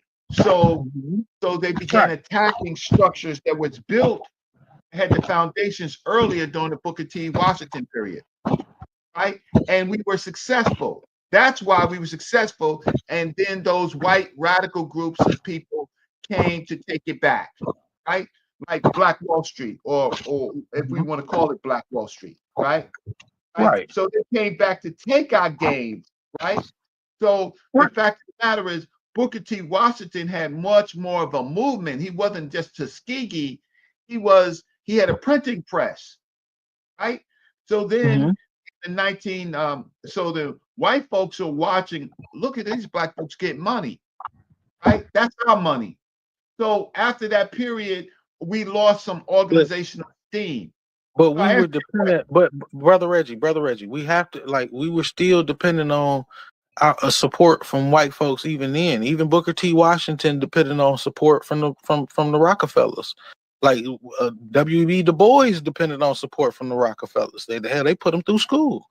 So we know that in order for a lot of these great black people to be great, we depended on some type of help from other people. And I'm saying that's been a normality in this country because of the fact that we are a minority. That's not the main issue. We have to look at what we build as a people, independent of white folks, right? But that's, and so what we need to focus on our success model instead of a dependency model. Getting back to that's my point. Even Black Wall Street was dependent on the white oil, the people who went there for the oil rush, the white folks that went there for the oil rush initially. Like, they was dependent on that population in order to become Black Wall Street. So they did not integrate with us. They didn't integrate. You're right. I'm not saying that they integrated. I'm saying that they had banks, hotels, insurance companies, theaters, law offices, and stores. It was just all black. You are correct. We were segregated at the time, but what I'm saying is those segregated communities were also still pretty dependent on the white surrounding communities that were actually populated, bro. Like banks, hotels, cafes, theaters, law offices, insurance companies, schools, newspapers. Well, that's not gonna employ the entire population, my brother. Employed black people because white people weren't hiring us except for maids and butlers and field people. You're right, and we're also working on those oil fields as hands for a lot of those people. I'm giving you information, right? Now you tell me. Now you explain the dependency with actual facts to me. I'll listen. Well, Explain that's it what I'm saying. of Black The Wall Street. dependency, even on Black Wall Street, did they have their own money, or were they using the money printed with white people faces on it? You think that that's What? the argument? Is that Bro. we can go into the financial dependency. We can go into the political dependency, because the politics of the entire state. The reason why they was able to go in there and blow up Black Wall Street is because of the politics. We didn't control the politics. They allowed the I don't know police, if the you. military to come in and do whatever they wanted to I do. think you're muddying the I water. don't know if you meant to or I'm not not see muddying that, anything. I'm just you being said that honest, telling the we could truth. be Like, living in it's not America like, and not use American currency. You're right. basically like Right. So there's you no saying real right? separation, Made right? a So it's still false. a dependency, because there's no real separation, because you still have to use their currency. You're still Okay. going by what they're allowing you to do It's inside of Well, their country, right? God. Or am I wrong? God. Is currency the when I'm talking about banks, hotels, cafes, theater, law office, stores, insurance policy, schools, and newspapers? All Is great things. currency the only method of value that made Black Wall Street successful? No. Currency was not the only exchange of value. What it was is a community, right, that saw value in their in their structure. So value is exchanged differently than currency. Currency is important. The fact of the matter is, Black people earned that currency from white folks and spent it with themselves. The government wasn't giving us money. We was extracting the money that we earned from our endeavors and using it for our own benefit. Right? So and then there is intangible monies that you can't value, that you can't count with direct currency that we exchange, like just being Black people running running neighborhoods and cleaning our streets and being respectful to other Black people. Now that is big currency, but that is not monetarily currency. Our dependency, our self-dependency, is what got us destroyed. In the end, 10,000 Black people were left homeless. 1,400 homes was destroyed.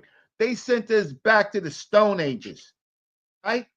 They wiped out decades of economic Black progress in a matter of goddamn hours, right? So what I'm trying to say, what I'm trying to help, C-Dot, and I don't want to raise my voice to you because you're a good brother. No, you good. You good, brother. I'm saying I talk passionate too, so I'm with you. Go ahead. My whole thing is getting back to what I was talking about.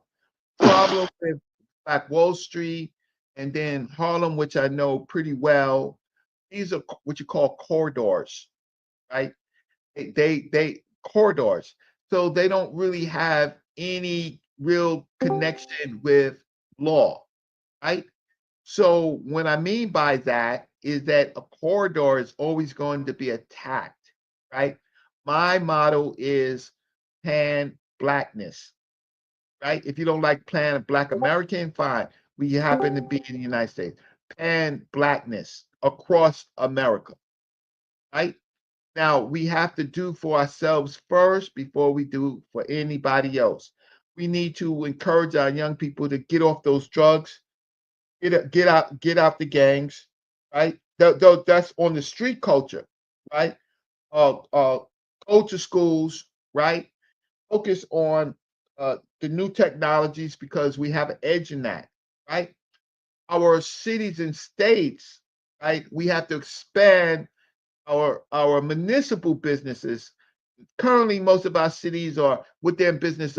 They spend a lot of business on education, policing, and what do you call it? And sanitation and things like that. We need to expand our cities to involve themselves into profitable businesses to help feed our people.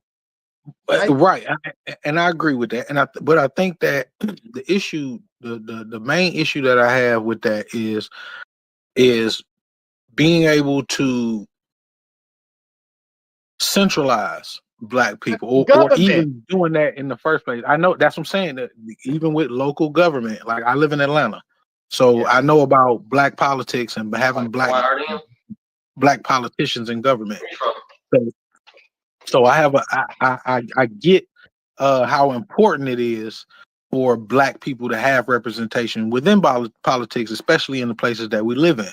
But I also understand the dynamics of the way that white supremacists and white supremacy works in order to break down this power structure. Yeah, So but and I've seen it happen in the city of Atlanta with, you know what I'm saying, even though you still got black mayoral representatives, the people on these commissions and everything are white folks. You know what I'm saying? The people that that's because we haven't solved the problem with our own communities, which is to participate. But that's my point. That's my point. But I'm telling you the strategy that they used in order to make sure that these things don't happen. One was to get rid of the. I understand the strategies, but it's because of the lack of black unity and the division that we have to. But that's what I'm trying to tell you. That's what I'm trying to tell you about how they've been effective in doing it in places like Atlanta. Because in places like Atlanta, which was predominantly black at one point in time, they learned how to separate the people. So for one, you tear down the projects, and then you scatter the people throughout different areas of the cities. You tear down those projects, build condominiums, move the white population that's been out of the city for so long back into the city. Then what they do is they take over the politics. They become a big factor. But what the problem is that we don't hold our elected officials accountable. We let them go to church. We're also being displaced.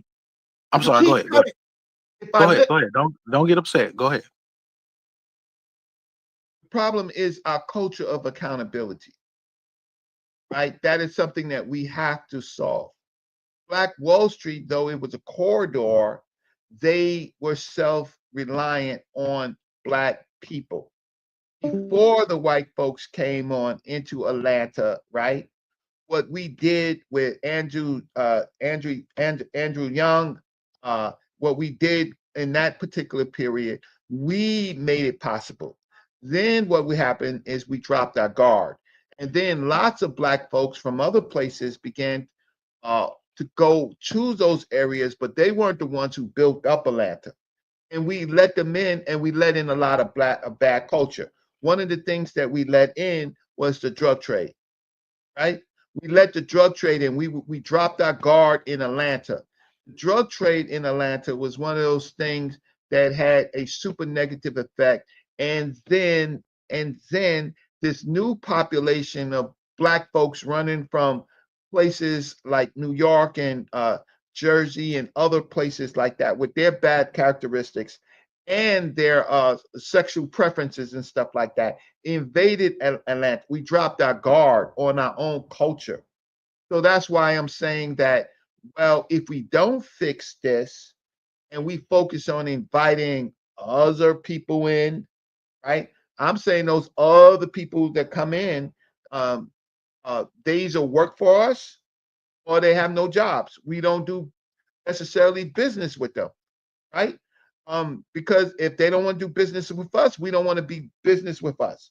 So my problem with the FBAs is instead of calling them names, they have no plan and structure to deal with it, right?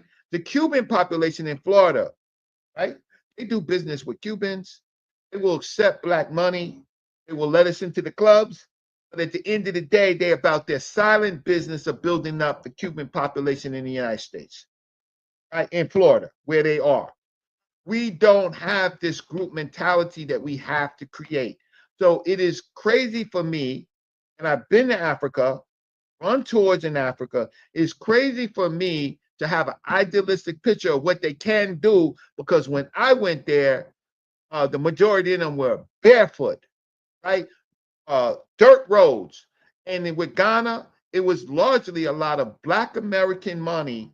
It gave them how can I say, gave them resources to in fact improve themselves, And what do we get out of it? We got nothing out of it. Right? We got nothing out of it. When I came back and I reflected about what went wrong, when I came back, what we didn't do is that we didn't organize ourselves, right, in group entrepreneurs and or organize our city and states, right, to do business with them. Right? Okay. We went in there as settlers. We got nothing out of this settler mentality. Got you. Cause Lord have mercy. Nobody. I don't know if you. He put this shit all together. I don't know if you understand. I don't know if you understand how you like your framing goes from left to right real quick. You know what I'm saying? And I get trying to create this whole Pan American thing or whatever in a sense. Trying to so-called unify, but understanding that the nuances of this country and the fact that a lot of the black people who usually get engaged with a lot of these conversations that actually push the needle for black progression are sometimes of different descent. I mean, I'm not gonna ever go against people like Shirley Chisholm or, like I mentioned before, Marcus Garvey, who are people that were from different places that came here and made impacts. So to start to garner this whole thought process of being anti-immigrant or anti-African, anti-islander or or not even just anti, the fact of saying that you have to work. Hold on, wait. Just let me finish, bro. I get it. You know what I'm saying? Like I said, I don't want to try to I ain't trying to put no words in your mouth or anything. This is just how I received what you were saying. That's all I'm doing, is explaining how I received it. And I received it as like what you saying, things like they got to come over here and work for us, and if we ain't like, a lot of that was like a lot of that was offensive for me to listen to, so I can imagine it being offensive for somebody else coming out of somewhere else and somebody saying, well, look, you got to work for me. Like, even with us being Americans going to Africa, like that was your same, to me it sounded like that was your same thought process, is that, you know what I'm saying, they depended on Black American money and they depended on this, that, and in order to come. Like, for me, that would be offensive. You know what I'm saying? And I think it's a lot of examples. Ashley in Africa is one example. I think there are a lot of examples of Black people who actually, create forums, or Black Americans, I'm sorry, who create forums in these in certain places in Africa or whatnot, and are able to do business with them without having this superiority complex to where we feel like we need to be in charge or in the main role of everything that's going on. I think the person that, you know what I'm saying? Okay, so since you didn't want to put words in my mouth, let me tell you how it really works. In our cities and states, because we live in the United States, there's residency laws, right? Right. So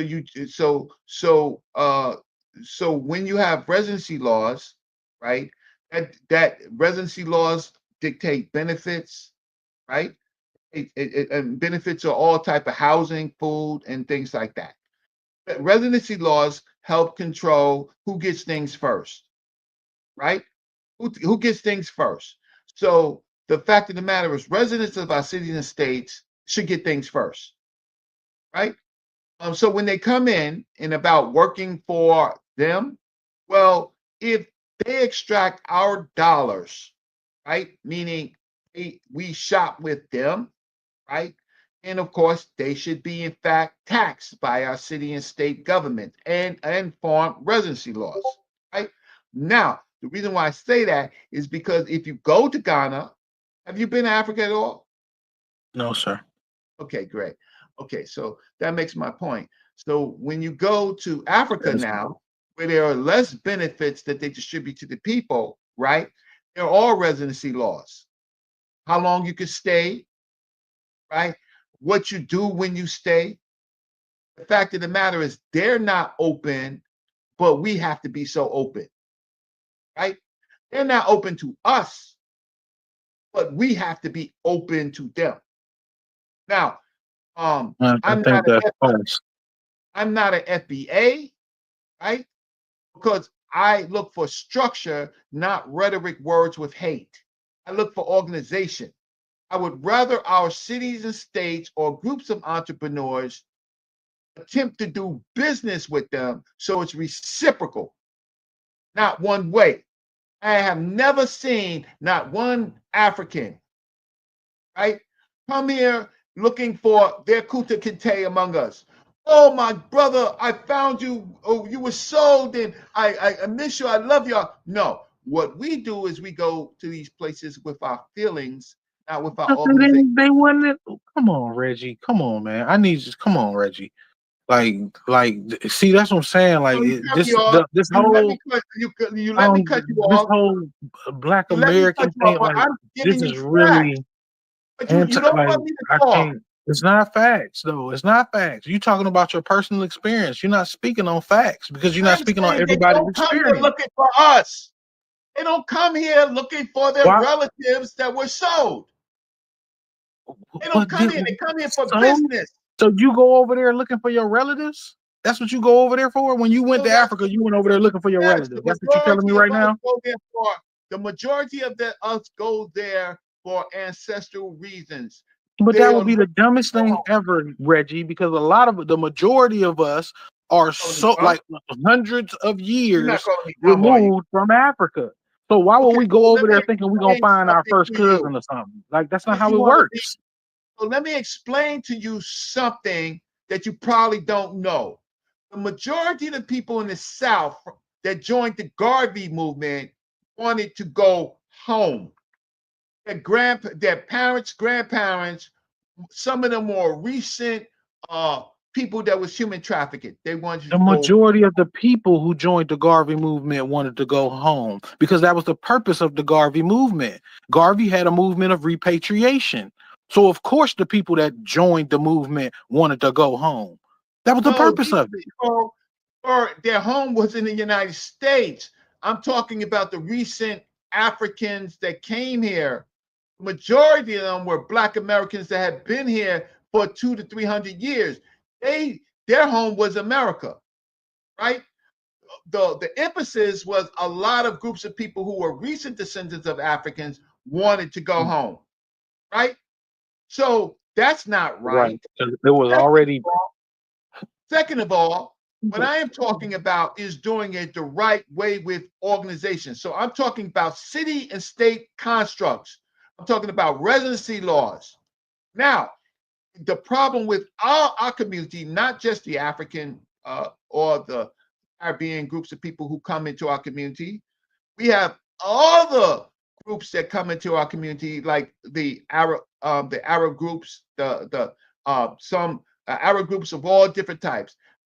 They are able to set up stores, right? We don't have any accountability when they do it, right? but you're So saying that like you have the control of that. This ain't your you don't control the politics of this country who allow the people to come into this country and do what they do and now have our these cities and businesses. states, So our how cities, are we acting like we control that? because we don't know that we can. You don't know that we can by city law, state law, by residencies, right? Residencies, by How if local you don't municipal laws. You control a don't know city that. and See state? that? I do because we You don't just think that we're control just these pondering systems. savages in the United States. We have power that we don't use. Oh my God, bro. This is Don't call crazy to it me God because because God you talking created all like this we BS. control these circumstances here in America when that's a like that's a fantasy, bro. Like I don't know what fantasy you live in when you telling people that we are in control of who can come over here and how they can move when they get over here. Are We do not make insulting. these laws and all of these things happen. Why? We have Because we are not the majority. We do no not in have the majority our position cities in order and to make states these where positions we on are how the the law is majority. going to work. In our cities and states where we are the majority, that's why we got elected officials who are mayors, who are county officials, who are Black, they create the laws, right? Regulations in their cities, states, and I mean in their cities. How many and their black people are how many black governors do we have right now? I don't know, maybe about 4, 5, 6, right? 4, 5, But 6. I'm not. Let's find. Let's find. Go ahead. Keep talking. I'm really talking about about how many Black mayors do we have? You want to play with me? How many Black Well, I mayors? mean, mayors are still subject to the ruling of the state. Wait. I See, mean, that's if we don't see, control the state, then we no, really can't but you can claim to have control. too much control over the city. We Okay, still so limited. here's where this is the problem. So you don't know you're just one of those State people who law just don't know overrides power. city law. I don't know what part that City law is do we not understand that? No, because city law, right? City and county law are the strongest laws. Federal law is the floor on which no law can go under. City and state laws and county laws allow rights to rise to You its can't say ceiling. city and state because there's levels to it. City is a level. State law is above city law. So federal law is above state law. No. So it's levels to it. You are wrong. And see, that's the problem. You're trying to be right, but let me wrong explain about something. Cities being subject to state law. I don't understand it. The fundamental basis of government, right? That's how every government starts. It starts with colonies, and then they become cities, then they become states, and then federal organizes it.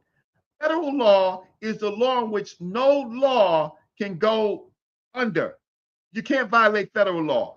But in cities and states, don't cut me off. Ain't nobody cut you. Keep talking. I ain't cut you off.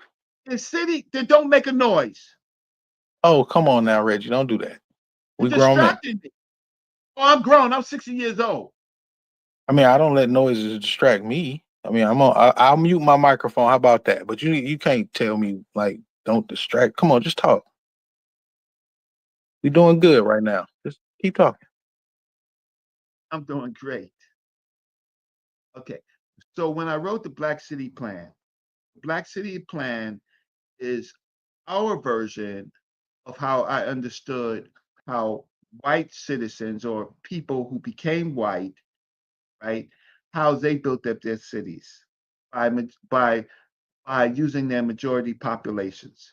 And so people who were not white, like the Irish, the Italian, right, the Jewish, and other groups like the Mormons, how those groups of people rose to power.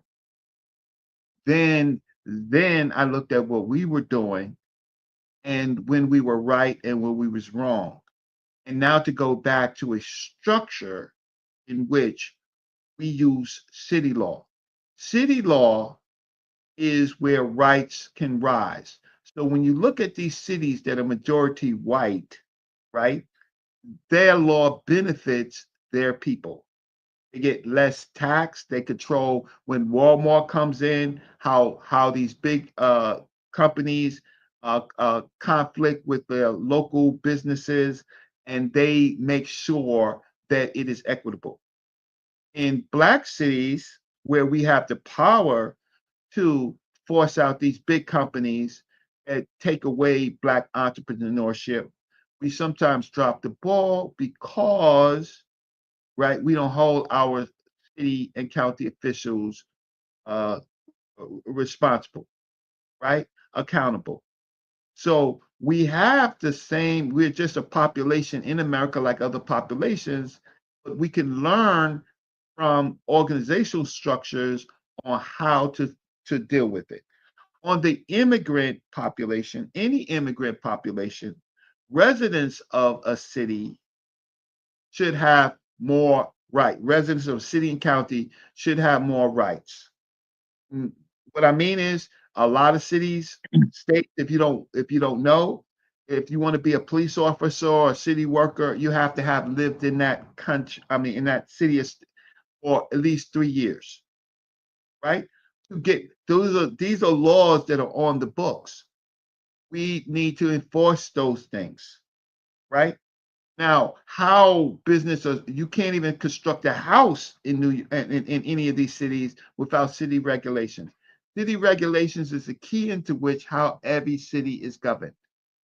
All I'm saying is that we can use our city law to uh, to hold groups of people coming into our city accountable, right? We can use that. We don't use that. We can use our city and county law to in fact deal with Africa in itself for its resources, right? Our entrepreneurs are buying products from other groups of people who have extracted it from Africa, whereas we can buy directly from them, right? So that we don't our black cities don't pay more, right? Then with that, there's a lot of positive things that can go around. What happened was the city model was so successful after the first Cleveland, the mayor in Cleveland became mayor, black cities popped up all over, right? But the problem is that we uh, didn't understand the power that we had when that happened. And because we did not understand it, we let down the people. Said, great, we got a mayor, we got city officials, we got all of this is great, everything's going to happen. We didn't hold those people accountable to make sure that it was working in our best interest, right? But those white cities, the Italians, the Irish, all these other groups of people, they did. So it's something that can be done, even with white supremacy on our back, right? But what we find out is a lot of our city officials that get caught up in all of these type of how can I say, payola type of things and stuff like that, because we're not watching them. So we have to wait till the federal government and other officials come in and put charges on them. But we already know what we're doing it because there's a certain faction of our people who always act illegally. Aren't you admitting in this just that sentence that the feds are over? You know what I'm saying? Even those city officials that you're talking about, like they can actually come in and make decisions based on how they want to do it. And then how do we fight? How are we fighting white supremacists or white supremacy by basically joining in on it by being anti-immigrant or having this or partially immigrant or subject to bases on which we feel like we need to set on them when they come into the country? Like, how does any of that fight white supremacy in this country? It seems like a lot of that would just help it. The Question. sentiment in itself would help white supremacy. First answer to your question is when cities and states can't manage themselves and the federal government detects by their surveillance that city officials are on the take and things like that because of wiretaps and things like that, things that they could see, they step in, right? Oh, So there's that only one governor, one now black you governor. can't cut me off now because I'm now answering your questions, even though you intercepted in this, right? Brother Reggie, can you admit that you are very long winded at times and that you don't really let other people engage in the conversation because of your explanations? Like you went into the whole city plan and all of that, and you know what I'm saying, I'm muted and all this other stuff, and you still going. So at some point in time, we have to be able to engage. So if I don't like try to jump in and engage while you're talking, then we'll never have a conversation. It'll just be you talking. So, Uh, I just want to make sure that I'm engaging so that we having a here, structured in this, conversation. in this particular case, I had stopped and I was answering your questions. So now you're not letting me answer my question, and now you're accusing me of being long-winded when I'm Okay, answering your question. I apologize. I'll mute again. My bad. Right. So on the second, so I think I said that on the second issue, which if I could, can you state your second question again so I can make sure I'm going to talk to it directly? My question was based around the fact that the anti-immigrant sentiment that we are having towards these people, which I would consider, you might not call it that, but I consider the anti-immigrant sentiment for a lot of our diaspora and Black people. So if we feel like having this attitude towards them is going, I mean, how do we feel like that's going to positively progress our mission here in America? I'll leave it at that. Okay, I'm not anti-immigrant. I'm not anti-African immigrant, right? But when cities that are majority Black, right, don't enforce issues of residency or issues of criminality, right? What we have is a negative. What we have is a negative effect, right? So then we lose. We lost so much in Arizona and California of Black populations that was there, right? Cities that were majority of Blacks were moved in by other groups, Latino groups of people. We lost houses, residency, voting power. We lost all of that. Why? Because we were lax on our own laws. Then when it comes to employment, residents who have been in these cities for at least 3 to 5 years, right? If they're city municipal jobs, right, they are supposed to get those first, right? So what we're doing is the power that we do have to manage these type of things, we don't use. The population of the African immigrants and the Caribbean immigrants is so small, you really can't see. You only see it in the big cities. You don't see it in the little cities. So it's really not a problem, right? People are making it a problem, right? But the fact of the matter is that we need to control our own borders, even from people, Black people who come from other states into cities, right? They come with lots of different cultures. That's what happened in Atlanta, right? We were too lax on that, right? So we didn't control, but other cities and states by white people, they control that, right? So I must stop, and I think I need to do some. I'm gonna listen for a while, and I'm gonna do some other things. But my is an organizational structure. A lot of people have feeling structures. I usually can back up my organizational structure by data.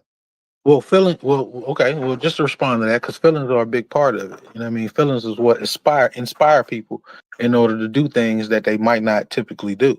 So, in order to inspire people, I think that is good to actually give some type of positive reflection on, especially individuals that we will hope that will want to work with us in order to progress in this country as a minority.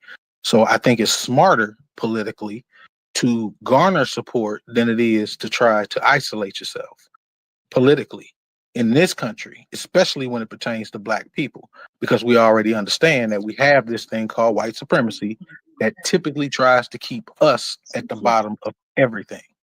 So this is why I say that I think it's a negative effect to try to disparage or to try to cause conflict within Black people that decide to come over here, or even the ones that, you know what I'm saying, that have been colonized mentally, because there are also Africans that are colonized mentally.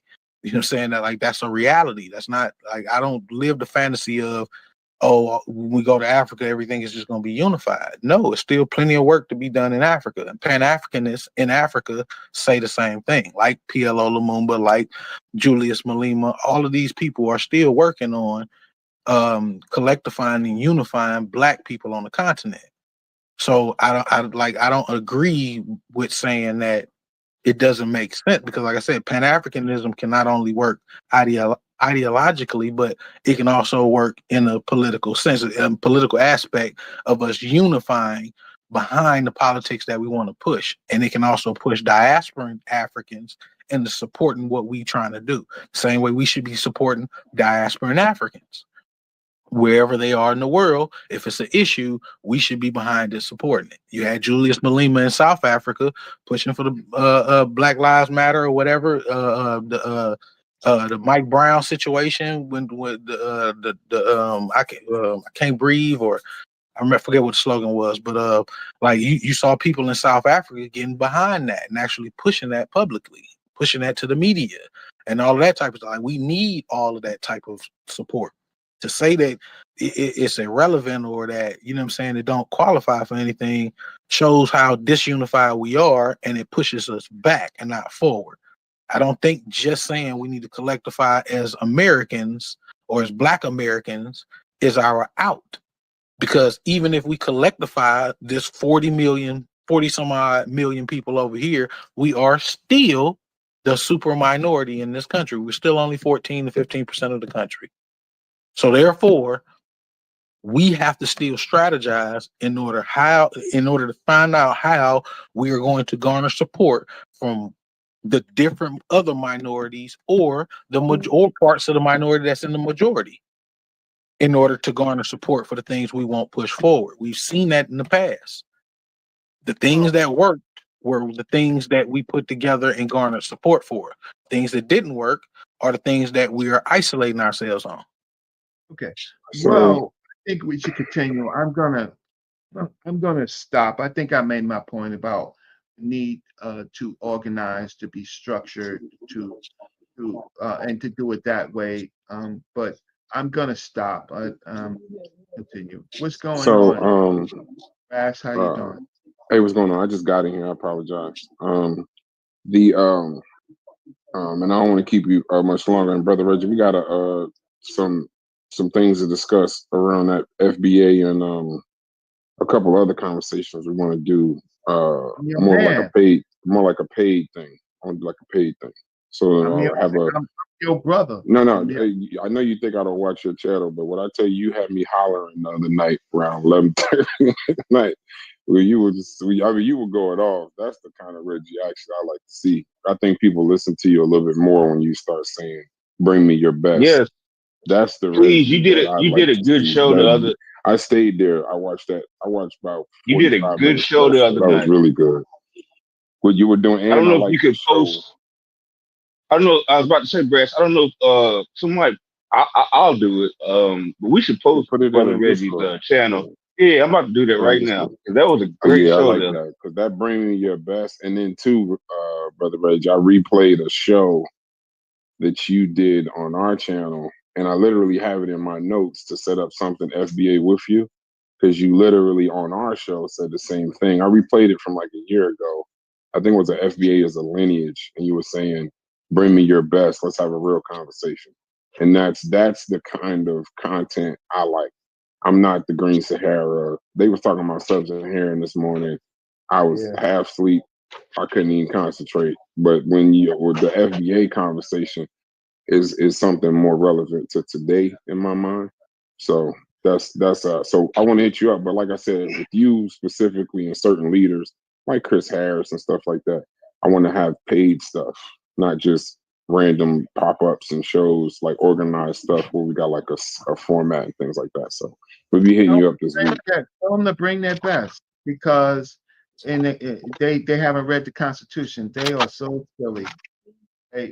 So once I throw them with the Constitution, they're asking for something that can't be granted in law.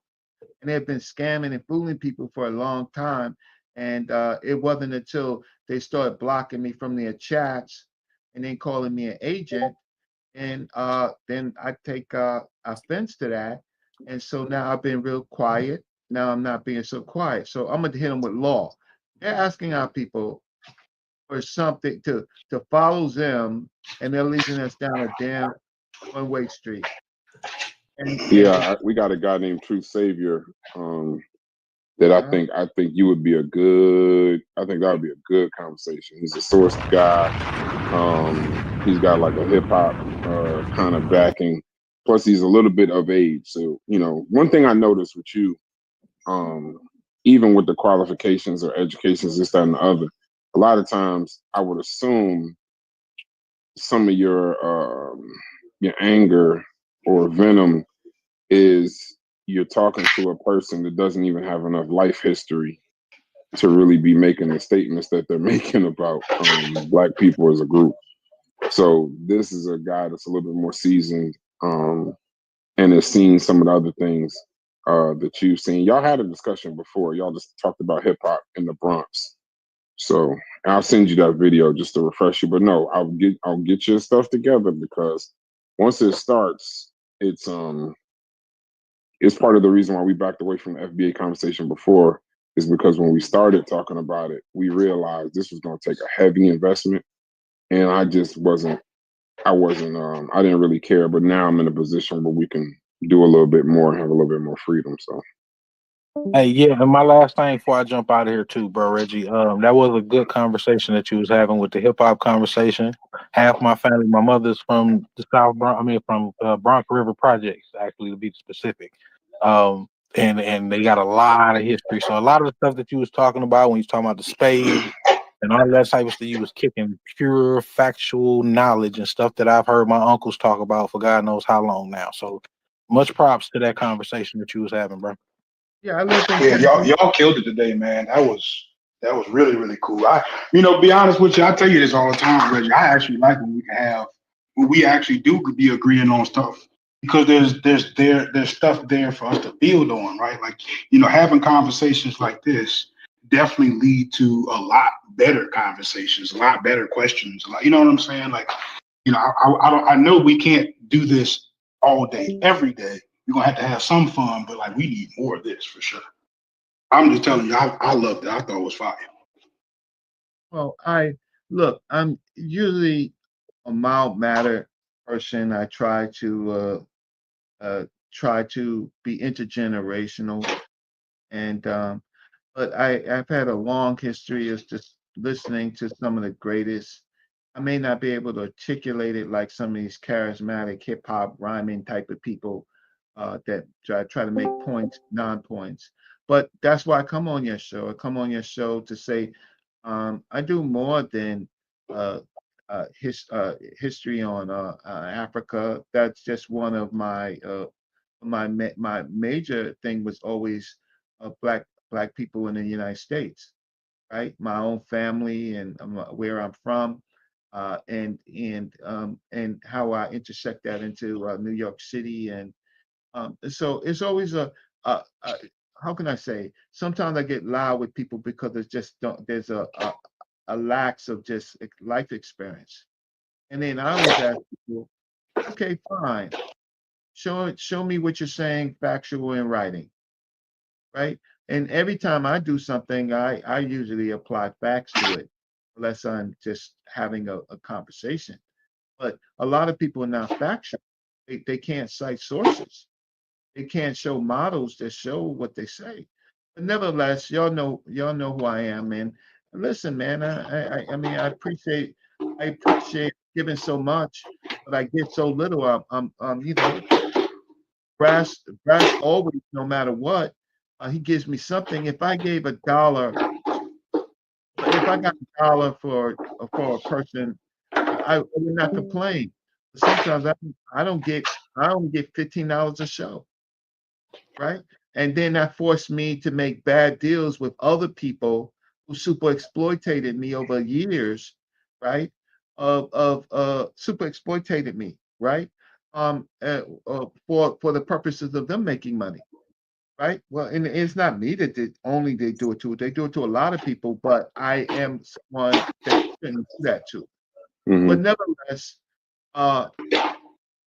what's the brother's name? His name is Truth what? Savior? Truth Savior. I send you the video. His main focus is he's a FBA, staunch FBA. But his main channel is protecting the birth of hip hop. So he gets into his is, talking to people from the area, talking to people from the time. He talks about where the breakdancing came from, where all of it is. And that's what I mean, brother Reggie. Once we get into the FB, we started off in hip hop and it went to FBA, and then the intertwining of the two. If you remember the show I'm talking about, the show was they were trying to say that hip hop was 100% FBA, and then you came in and brought in like, well, this was the Bronx, and that wasn't all FBA. So it's a tedious, it's a long conversation, but I think it's worth it to have, because I got my don't want own to talk thoughts about on some hip of this stuff. hop. I want to talk about FBA, but No. I'm just telling you your history with him. When you came on and you said, "Bring me your best," that's when you took it. Matter of fact, what you just did, you took it from hip hop and said, "I don't even want to talk about that. Let's talk about FBA." You said hip hop started in the Bronx, and then you started talking about FBA. So that's what I want to move to that. Only hip hop store that is meaningful right now is on Westchester Avenue next to Parkchester, and it's run by Latinos. Ain't not one black person in it, but a hip hop store. Wow. It's not a record store. It's not a record store. They sell merchandise and they push hip hop. They have a bus. They do outreach. It ain't no black people doing it. It's Latinos doing it, right? Because they feel that they were part of it and they can show you that they were part of it. It was a neighborhood thing, popping in separate neighborhoods. And so for them to be running this foundational Black American, a lot of hip hop people were Caribbean.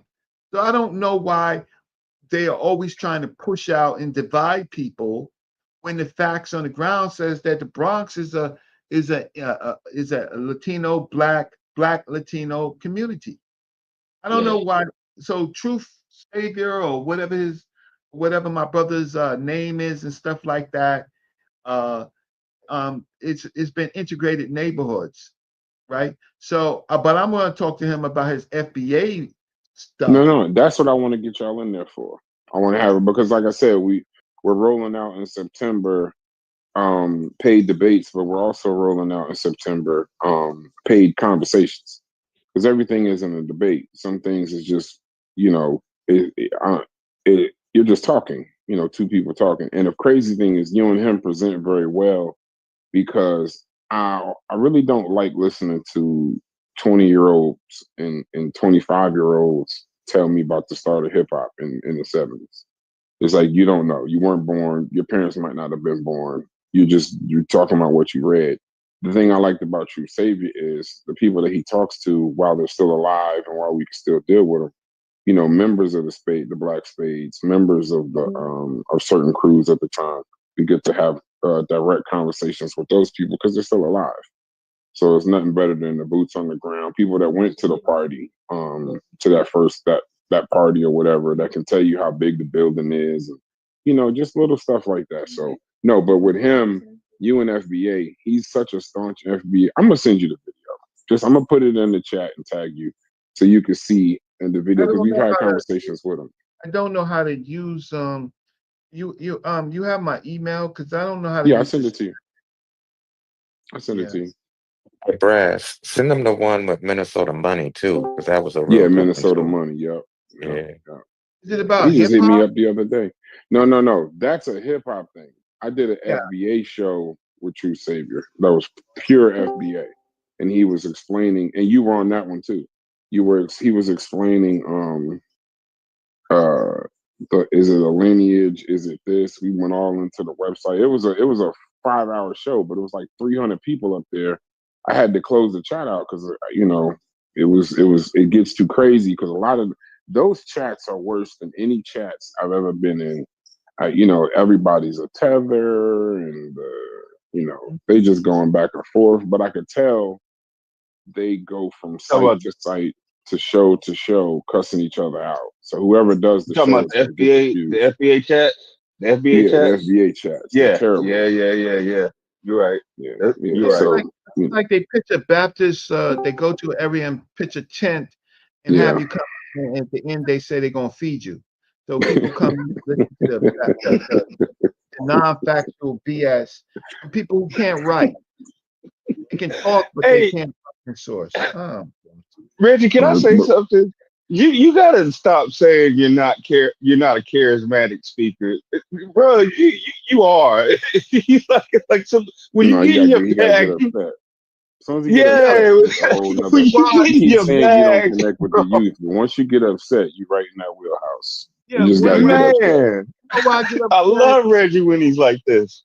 I get upset is when I can look at some of the channels and somebody can be in a a barbershop, right? In his haircut, and they got 100 people in the building, and all they doing is posing in front of the camera, and they got 400 people in the building. I hate that, right? So I'm not charismatic. I don't sometimes don't even care what I look like, right? But when I'm angry and when I got you, then and you're disrespect. I wait for you to be disrespectful. When you're disrespectful, then I'm gonna intellectually disrespect you, right? And I've had lots of I've had debates, conversations with, the Moors. Sharif Bey is my brother. We cool, right? But who are Wesley Muhammad and stuff like that, and things like that. Like I don't fear these. I don't fear people that people think is super intelligent or because I don't fear them because I'm older than them. I know anyway. Brass family, let's set it up. If he want to talk that lineage-based bullshit, excuse me, right? And then I got him. No, 'Cause no if he question got at all. college education, check to see if he got some college education. If he ain't got No no college problem. education, it's gonna be a wash. Maybe I do a panel and just make y'all the main speakers. I get it done though. Don't worry about it. But it's good talking to you, bro. Oh, nothing. If he ain't got nothing published on the subject, see, I listen. I testified in City Hall in 2001. I have a published article in Institution of Black World, right, and NARC on reparations, right. If you ain't published nothing, then you just digging in your you you digging in your butt while you sleeping. You I'm not the one. I got you, brother. I forgot that you was scratching your ass when you was sleeping, but I got you. If he ain't wrote nothing, then it's just irrelevant, and he might be a good brother, but you're not dealing with that type of person, right? There you go. Hey, one of the most classic Brother Reggie lines is "I'm published, bitch." For niggas who don't know, I'm published. I'll never forget that show. Y'all got to put some respect on Reggie's name. I'm published, bitch. The level of Right? flavor. I love, boy. I wish I could find that show. That was classic. Yeah. So, all right. Well, it's always a pleasure, Brass and family, Yes, to sir. be on here. Even when I disagree, I only come on to just add some arguments, whether you agree with me or disagree with me. And Corey's my dude. It's just that Corey, Corey. Corey. I like Corey and I like Sheffrin, right? I like them. They are very great entertainers when it comes to this space, right? And sometimes they actually make me work harder, right? I got to go and find something to let them know, okay, I need to mention this. But anyway, I'm gonna leave. I've been on here for 2 hours or so, so I appreciate Have a good one. Oh, Yes, let sir. me put my Right cash on, app. Brother Reggie. Can you put my you this is on Discord. Yeah, it's on the Discord, but when I put it up, Yeah, I put the that's funny. I sent you something, and then when I put the video up, I put it in the I have it scroll across the bottom because I got to edit this up. It helps pay for my internet bill at the end of the month and stuff. I don't get a lot of cash apps. Believe it or not, I don't get a lot of cash apps. I don't get a lot of support, but I give a lot. All right. So thanks so very much, Brass. I appreciate y'all hits, all Yes, of sir. that. All right, and the family appreciate y'all. Bye. Later, brother. Peace out, Brother Reggie. What was y'all talking about? I I like just to got in post here my like Cash 20, App 15 too. minutes ago. Who said that? Sister Mika. Yeah, please put my Cash App in the chat too. No. We're gonna need some research papers if you're gonna put your Yeah, cash out. are you published? You gotta be published now. Got You gotta at a minimum be published. What was y'all talking about though? Nah, Like y'all was having a good conversation. I was kind of confused over the conversation. I wish C-Dot was still back in here. I'm gonna tell you this Bro, much. I'm Was fine with it. FBA? Well, when Reggie came in, Reggie got on the FBA, and then it moved over into reparations. because right now Reggie's on the tear. Yeah, Reggie on the tear right now against FBA. C.FBA. But there was a seamless transition. Nah, C-Dot is on some Pan African craziness. Yeah. There was a seamless I think he transition agreed with Reggie more than he disagreed. Yeah, I think from sub-Saharan. There was a seamless transition from sub-Saharan Africa to geopolitics. Now, what they actually got in common, I don't know. You know what I'm saying? I told you, brother Reggie is on the tear against FBA. He making his rounds. I think one of the questions y'all need to ask everybody. In the little bit I heard, I was going kind of in and out of the chat.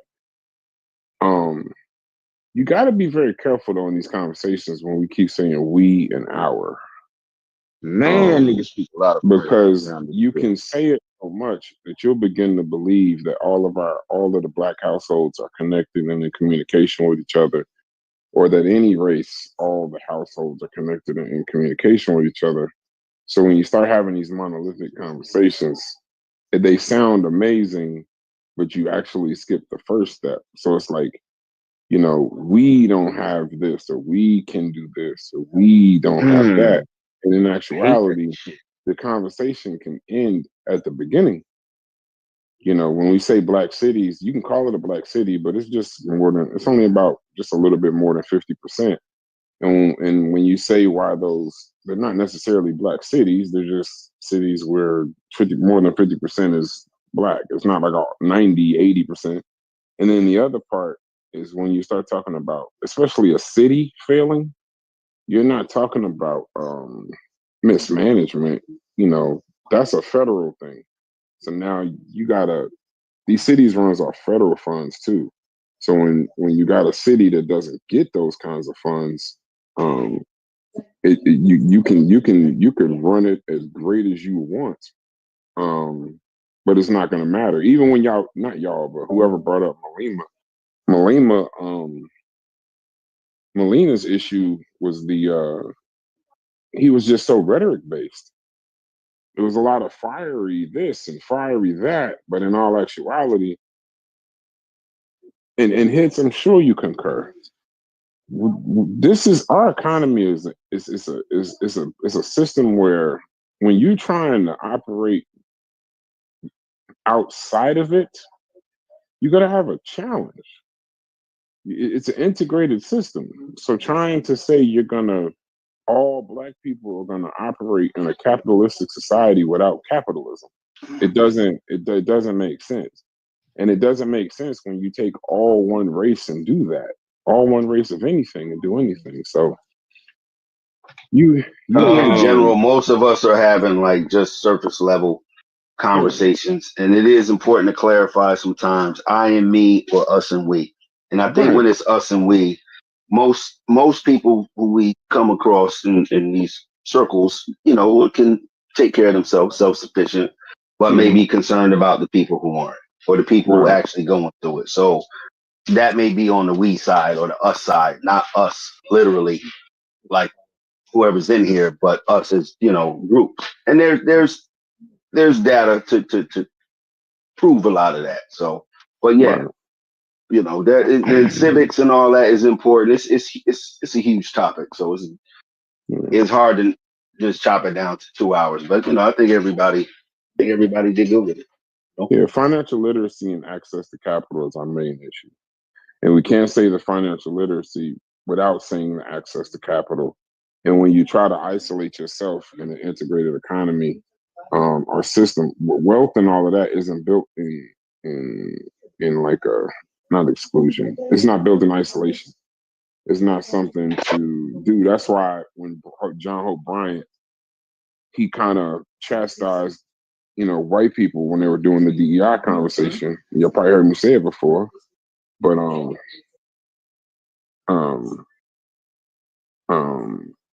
that when they're trying to cut off the diversity part of DEI, there isn't enough white people to drive the economy.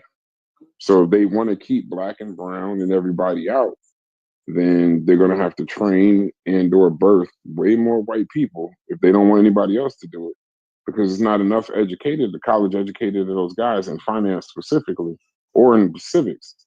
So we're running into a situation where you're going to have to be diverse in order for the country to go, or the country being in a really bad way. So, and then when you're talking, I heard somebody say something about minority, whatever. Pretty soon, the majority minority, that won't even matter because they won't even be the majority. The minorities will be the majority of the United States if you add them all together. And the danger with that is even that is still a we. Us as minorities, we don't operate together. We don't operate like there is no plan of like when we wake up and do something together as Black people other than talk to each other. So there is no. Right. So when you say we, I've been called selfish 1,000 times because I'm focused on my household. But I start with my household, and if everybody started with their household, you can mimic the we effect. But when we start trying to say leave outside of your house and go to someone else's house and work with them, and they go to somebody else's house and work with them, that's just not realistic because that doesn't happen with any other group outside of a religious aspect, but not a racial aspect. Well, So here's the you got to thing. be very careful when you're talking about Black cities. You got to be very careful because Black cities become Black targets.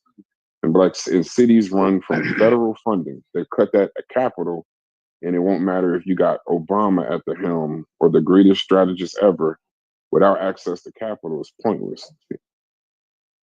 Well, the conversation that C. Dot and Reggie got into, it wasn't. I kind of still. I'm not even kind of.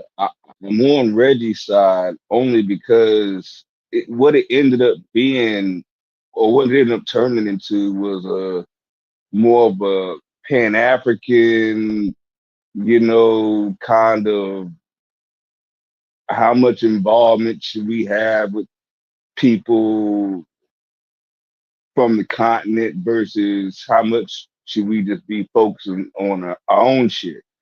And so in that aspect, I was completely agreeing with what Reggie was saying. What Like was he saying? he was saying, focus on here. So that's what he was saying. Like, and Reggie is pretty quote unquote Pan African, this, that, and the other. Like, he's like, listen, I don't give a fuck. Like, we should be focused here first. And he was even making the case that comes to people who, or that even comes to Africans that come here. Like we could, kind of sort of organize and connect with them, but I think this kind of fucked with C. Dot. Once we start, he mentioned the word residency, and he was talking about like what to do with African immigrants when they come here, and he used the word work for us, and I think that really kind of bothered see that, but I get exactly what he was saying. Well, pride doesn't build a bank. And you realize, Smalls, it if he wasn't a never said prideful that, thing though. Go ahead. No, if he never said that, Smalls, we would have never got to the bottom of what C-Dot was saying.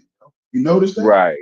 We would have been talking all around his point till right now if Reggie didn't say that.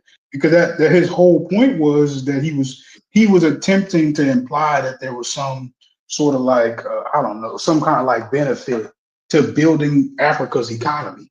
Right. So I asked him several different times, several different ways. I said, so are you like preparing for conflict? Like, cause it sounds like you need a big brother, right? You're trying to, you're not, he wasn't like saying that we need support from locals. He's saying we need support from all across the world. So I'm like, yo, like what could you be having in mind that requires all of that support, gang? Like you don't require all that to just go to the booth and vote. Like, so what you trying to do? He wouldn't say it. You know what I'm saying? So the one thing we did get him to say is that we got to build Africa's economy. What we need to focus first on is you fix the wealth gap, the housing, the schools, and the businesses here. Because that's what Reggie was saying. Let's be 100%. We don't even know what Africa's issues are. And on top of that, and they're of no obligation to return the favor. Yeah, and their governments are focused on their population. They're not focused on us. They Right. don't see African Americans. They don't even see African Americans as a group. They just see us as African Americans, like, and then other pejoratives. They don't see African Americans like they would look at China or Europe or Russia, like your strategic trading partners and all of that. And then on top of that, with the amount of corruption, and you don't know what's real and what ain't. I mean, how many people invested in that Ibrahim electric car only to find out it was just a Chinese car? There was no With his factories, name on it. no manufacturing, just had his name on it. And he took in all of them funds and kept it. So let's be real. And this goes back to Logic's argument. Listen, pride is only gonna get you so far. So you get fired up and you could be so excited, but Pan Africanism will make you feel real good.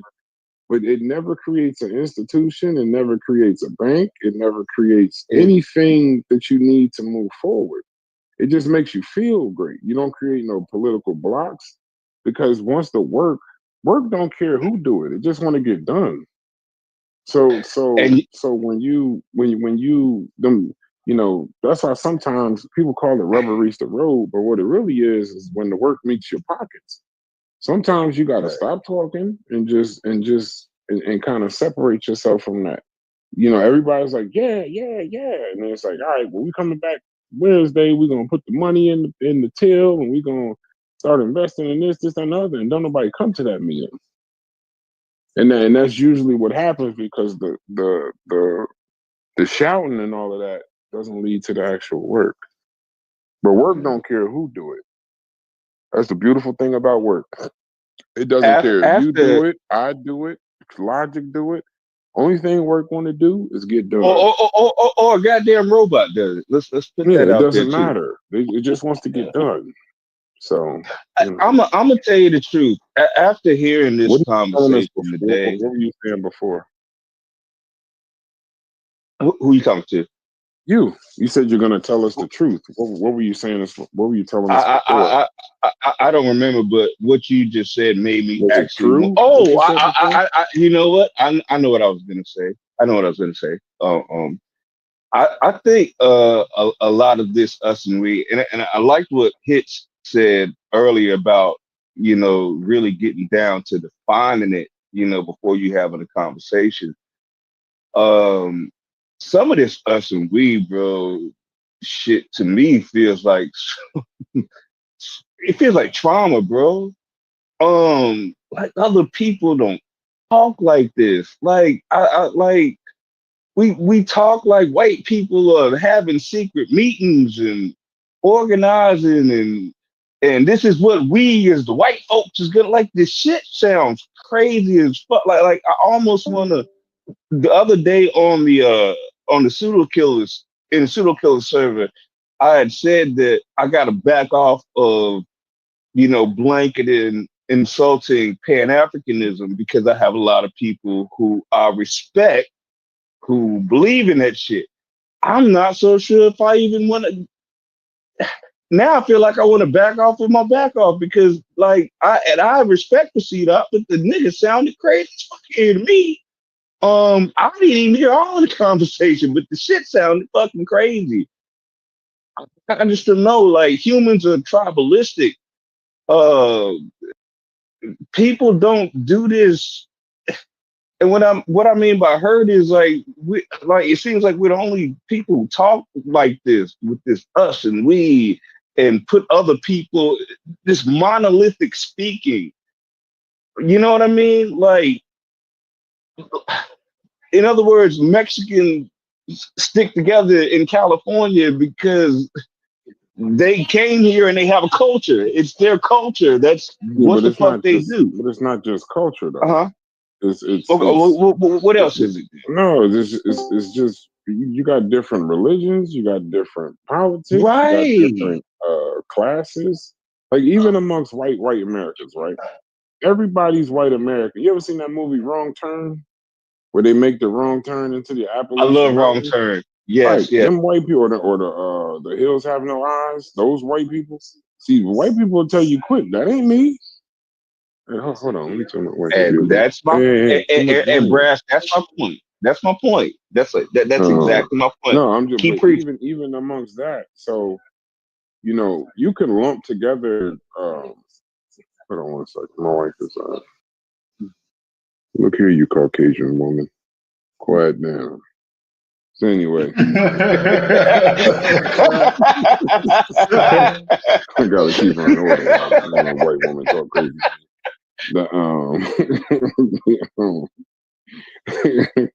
hey Dad, they say need you the driest biscuit. When I start talking about politics, all the crazy people that's online, they say I know he has a white wife. So I just tell everybody, and now I'm talking to my white wife's father now, just so y'all know.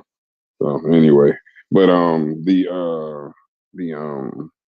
but when you start talking about Asians, you can lump all Chinese, Japanese, and Indians and Arabs and Filipinos. You can call them all Asian, but they all got different history, all got different interests. That's why this goal, you don't understand. I'm glad you brought that up. Goal of this whole goal of in a integrated system.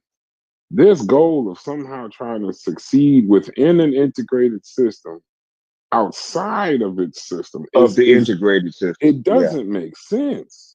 Matter of fact, you're gonna be so caught up in just getting the people, and that's what's going on right now. It's a whole lot of talk, Pan-Africanism, but as soon as they start trying to execute the Pan-Africanism, they realize how difficult it is, and they stop. Right. And then now what happens? I mean, think about us amongst black people. Soon as you tell them you voted for Trump, as far as the group don't even want to deal with you no more. Think about that. Brass, I'm glad you brought up Asians, because I can speak to it. My mother of four of my children is Laotian, right? And I'm just here to tell you, them you could say the word Asians, that shit don't mean shit to them. Laotian people do not fuck with Vietnamese people.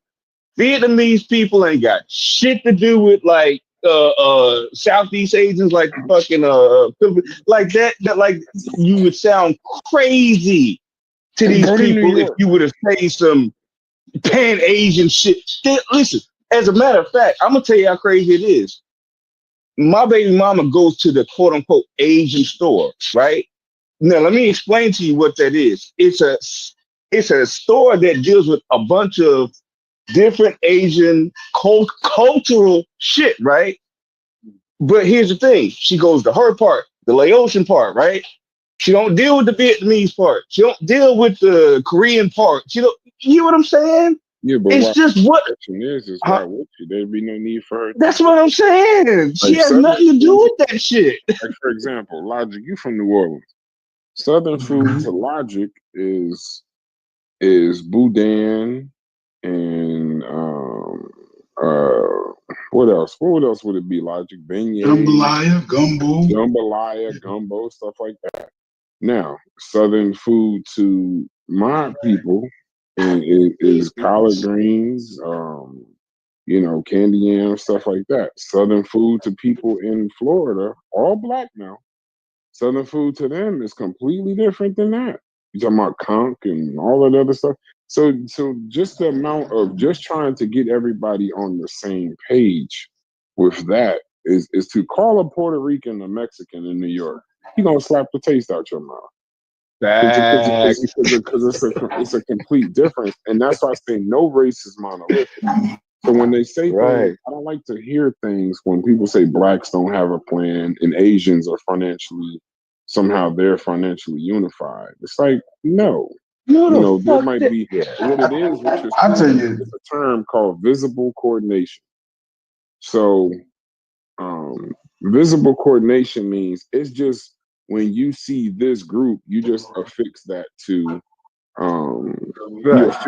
that particular group because that's what you see. But in essence, some of this stuff like you'll see like the Holocaust memories and stuff like that. So you'll think Jews are just some kind of monolithic group, but they're not. Chinese immigrants, because you got Chinatown and stuff. No, you just see Chinatown and you think all Chinese are like that. The Cuban Americans in Miami. It looks like they're unified, but if you looked at all of them, they're not. Armenians and stuff like that. You think that they are? No, they just group together, and that's just what you see. Well, So, hell, what you saying, even with some of those groups that you were just mentioning, there's some commonality, right? But if you talk about a group like the Asians, we're talking about each different group has a different language, a different religion, a different thing. So I'm talking about if you say Asian, that don't mean shit. Like like Southeast Asians, some are Buddhists, right? A lot of them are Buddhists, but then again, there's a whole different population of Southeast Asians that are completely Christian. They don't know nothing about that, no motherfucking Buddha and no temple and none of that shit. You know what I'm saying? And between the two groups, they speak a different language. They have nothing to do with each other. So if you're just looking at a person with a eye thing and you just grouping them together, like that would be, it'd actually be fucking racist.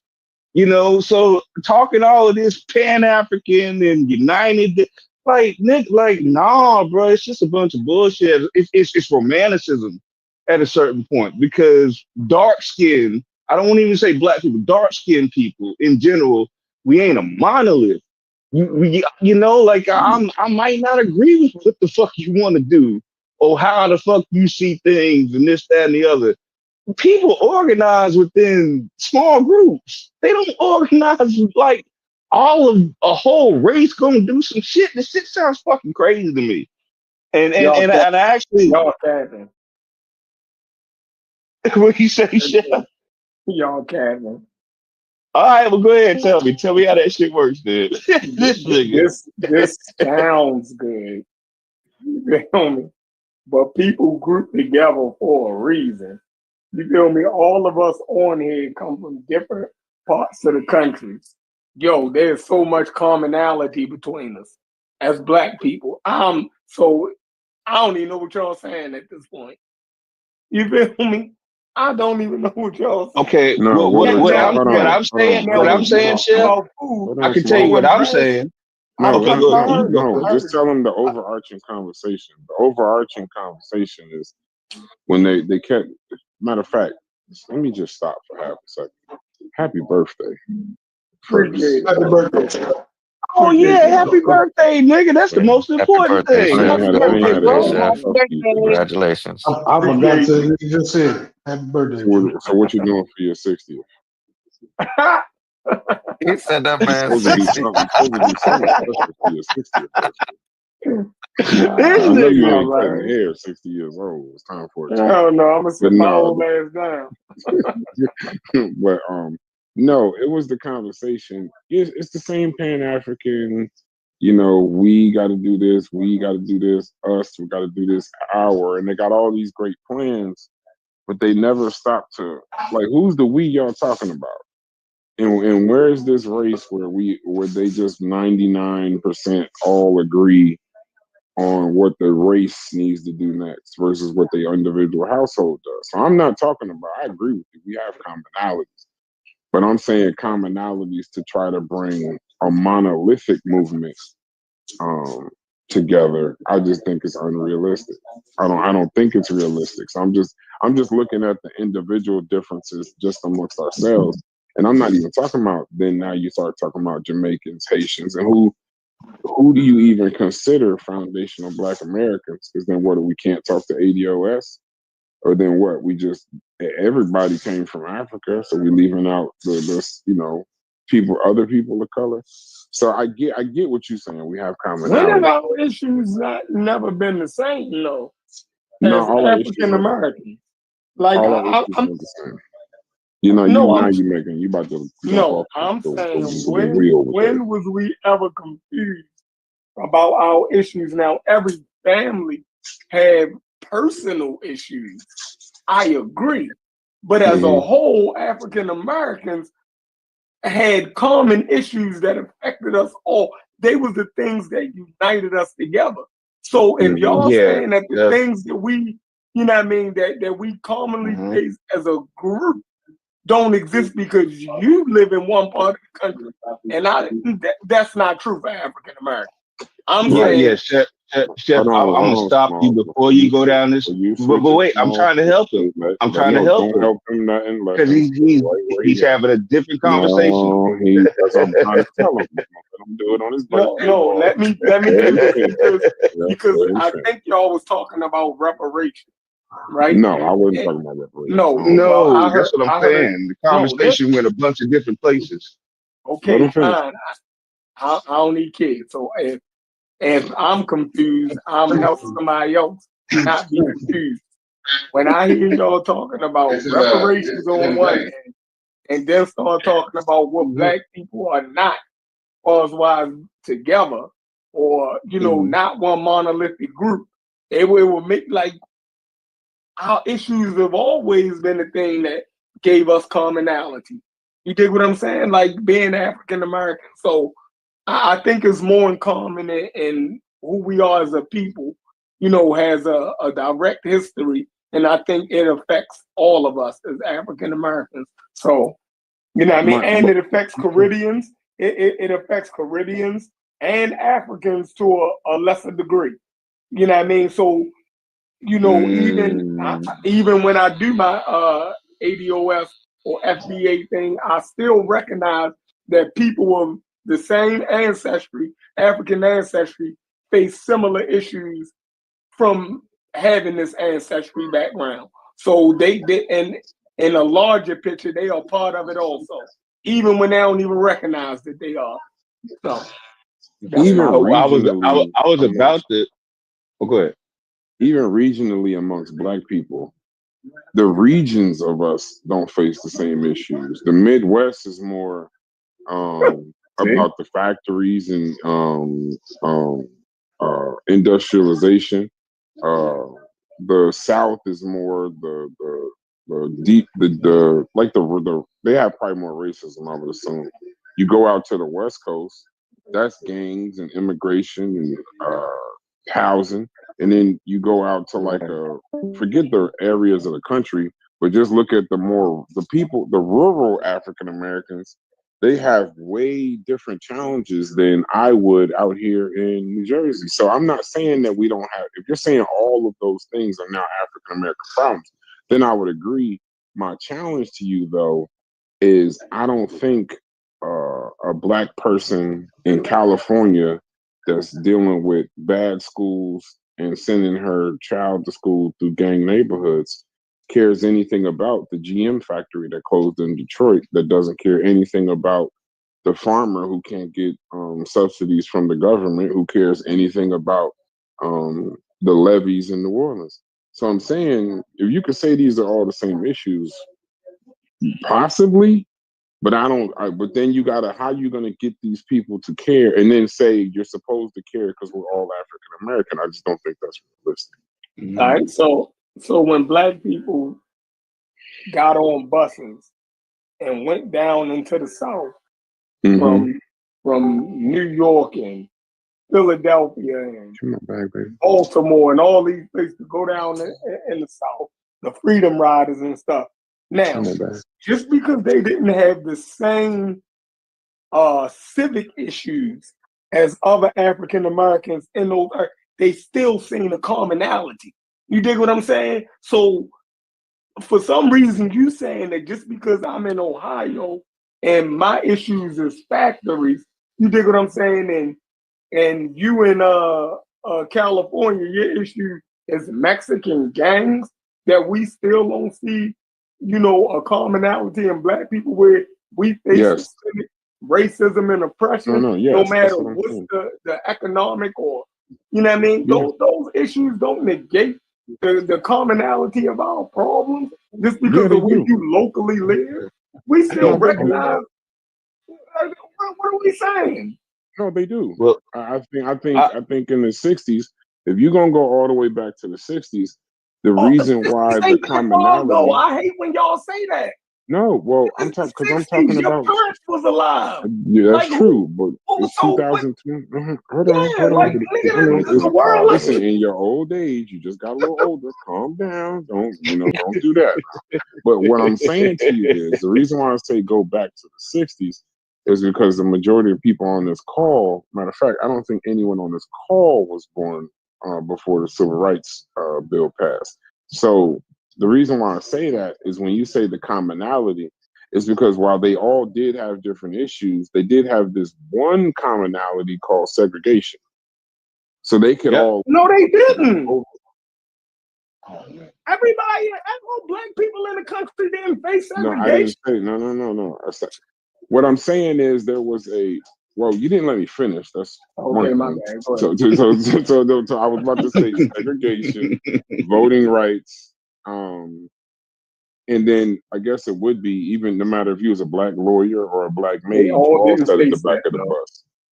Well, I'm talking. Well, you talked about them. Are you talking about everybody in the country, or maybe I don't understand what you're saying?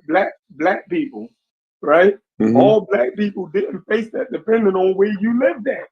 No, all of us recognize I got you. That was a problem. It was like a shared pain. It was a shared pain. Okay, you know what I mean? So just because you live in one part of the country, but I don't think that's today though, because even though racism is still real, like I said, it was a shared pain because even if you were a black doctor, you were still a nigga. But if you're a black doctor today, you saying that don't exist no more? No, I'm not saying it doesn't exist. But I'm telling you, in 2025, it is still real, but it doesn't touch everybody like you think. It just doesn't. It does not. There are some people that will take their funds and insulate themselves. They'll take their class status and insulate themselves. Remember, now that we got Jack, remember I was telling you the other day about one of the reasons I had like a bit of a flawed understanding. Like I'm glad I grew up on a farm and grew up in the projects. Because in either one of them situations, I wouldn't really know what the other one was like or if it even existed. And then I also got the mix of going to Jack and Jill. And I know for a fact that life of the cotillions and Jack and Jill and all of that, I didn't have a shared pain. Once we got to a certain economic level, we didn't have the same. I felt all three. And I'm telling you for a fact, I didn't have the same issues as a kid from the inner city later in my high school years. That's economics. That's something different. Feel that. No, but I mean, I'm talking about it's all the same touch, but it don't feel the same, Chef. I don't know if you can understand that, but poor people have their own set of issues, right? I'm not negating that. So if you just placing economic hardship on what the general black experience is, that's not what I'm saying. Okay. You know what I mean? Because in that sense, you will have more in common. A poor person will have more in common. White poor people and black poor people will have similar issues. Yeah, and when you go to them areas, they tend to band together. That's why you see it now. All them southern white rappers rapping about the same stuff Shiesty and them but rapping about, and people listening to it because they all grew up together. Because that's strictly an economic issue, right? So I'm saying black people, regardless of your economic status, still have issues that face all of us. Independent of economic status. You dig what I'm saying? And they're the things that we band around. You dig what I'm saying? I know, I dig what you're saying, but give me an example. Meaning, a black person, you drive into an urban area. Right? If you drive into an urban area and you're 2025 Acura, you dig what I'm saying? You are going to be looked at the same way as any other black person in that urban area with a 2025 Acura or Mercedes. It's going to be the same racialized antagonism against you. Don't nobody know how much money you have when you walk in the bank. You dig what I'm saying? You got to prove all of that stuff. You dig what I'm saying? Like, and that's when the situation changed. So I'm saying black people face common shit as black people that we all understand, irregardless of economic status. Regardless of what part of the country they live in. You know what I Wouldn't mean? you Let's agree just that economics know it is. softens that a little bit though? Because Yeah, even if yeah, I'm in that, even if definitely. I'm in that 2025 Acura driving through that urban place, I have insurance, I have registration, and The a drug lawyer. dealer got all the same thing.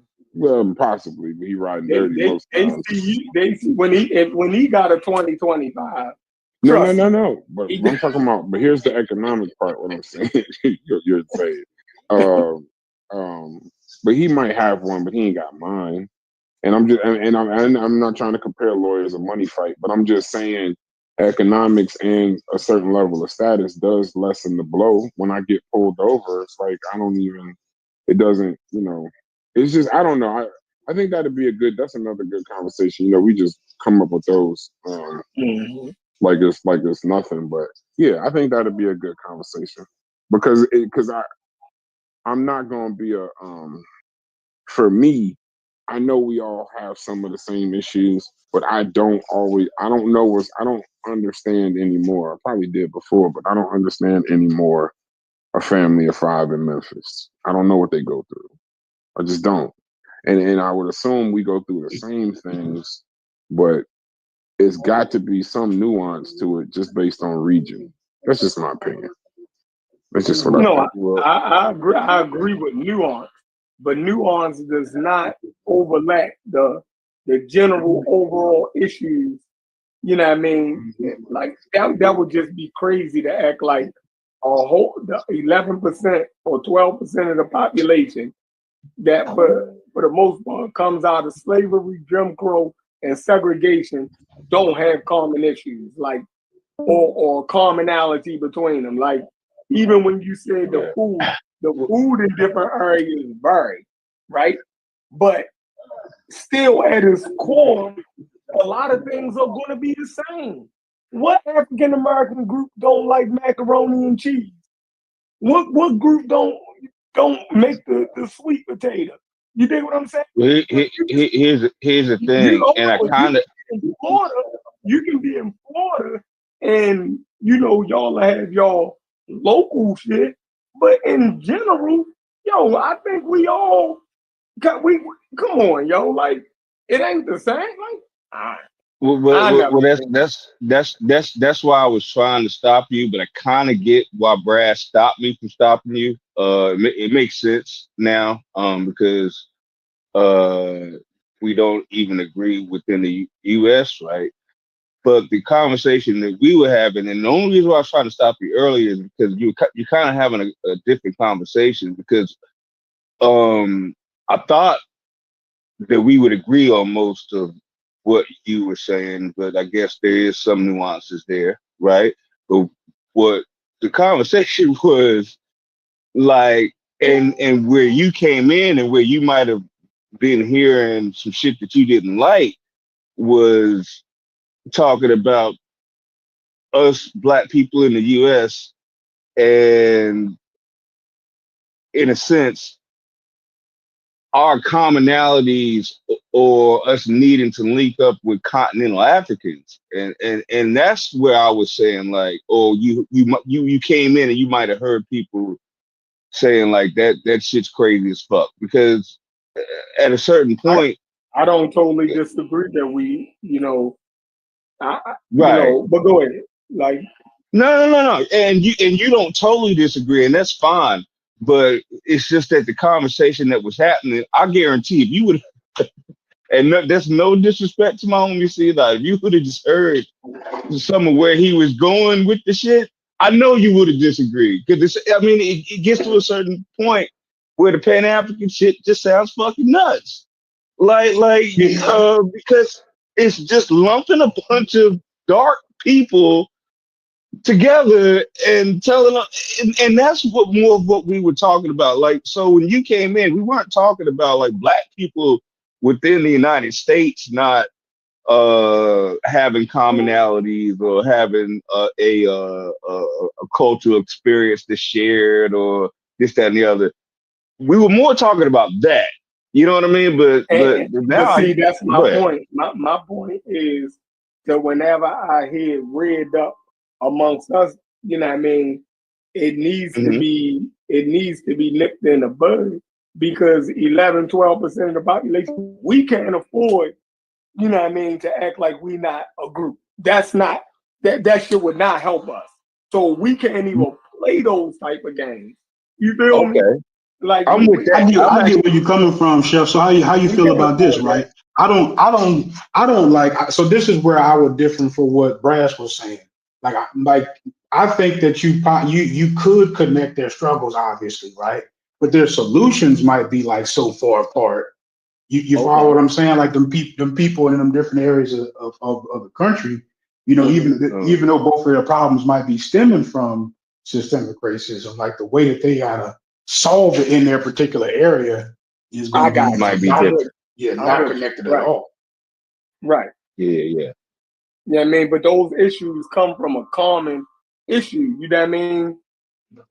So it, if we don't have common, if you look at the statistics, and we always talk about it, how do Black people all over the country is at the bottom of every measurable statistic in the country? But then they turn around and act like we have individual issues. Nah, bro.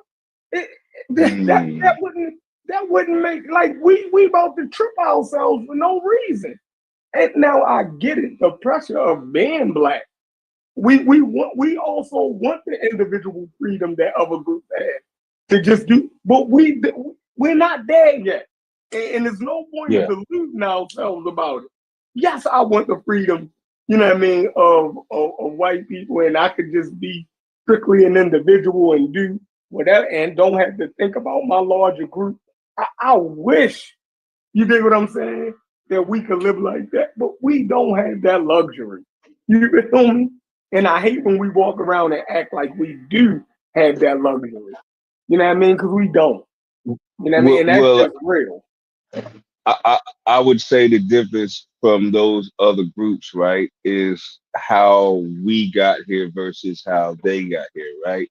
So like when I talk about like the Mexican store, the Asian store and shit like that, right? You have to understand these motherfuckers came here voluntarily, right? So they bought a culture with them. So they set up stores, they group together, they organize within those cultural boundaries, right? Versus us, you know, I mean, you got to think like we some stolen property type of people. We didn't come over here still speak, or we did, but nigga, I don't know what language my ancestors spoke when they came here. Like I know I speak English now, so I can unify around that. You know what I mean? You get what I'm saying? I can organize with people who are close to me, and it might look different from organizing from a whole bunch of people in Tennessee organizing or people in New York organizing, right? But my thing is, it's kind of, I don't even like comparing our situation to other groups because these motherfuckers, like these people come over here they, voluntarily. Like nobody rounded up a bunch of Mexicans or Asians or this, You that, and don't the know that. other. You And don't know that. I mean, You don't know what the pressure is to make them come over this stuff. You don't gotta round them up, but if you make it impossible for them wherever they live, you might as well have rounded them up. Yeah. Okay, and see, like, now that's true. That's you know, true. and where Chef is correct, and this is where I think the Pan Africanism fails. It assumes that, and that's why people think it's so unrealistic. But if we did more of an overlapping, now this is where I'll agree with Chef. We may not all share the same social issues, but there are definitely some that we do share. Overlap. Right. So if we right. focus, if we meet in the middle, like, yeah, you worried about Bloods and Crips, cool. You worried about this, cool. You worried about that, cool. But we all got a police brutality issue. We all have a wealth gap issue. There are some things that are shared.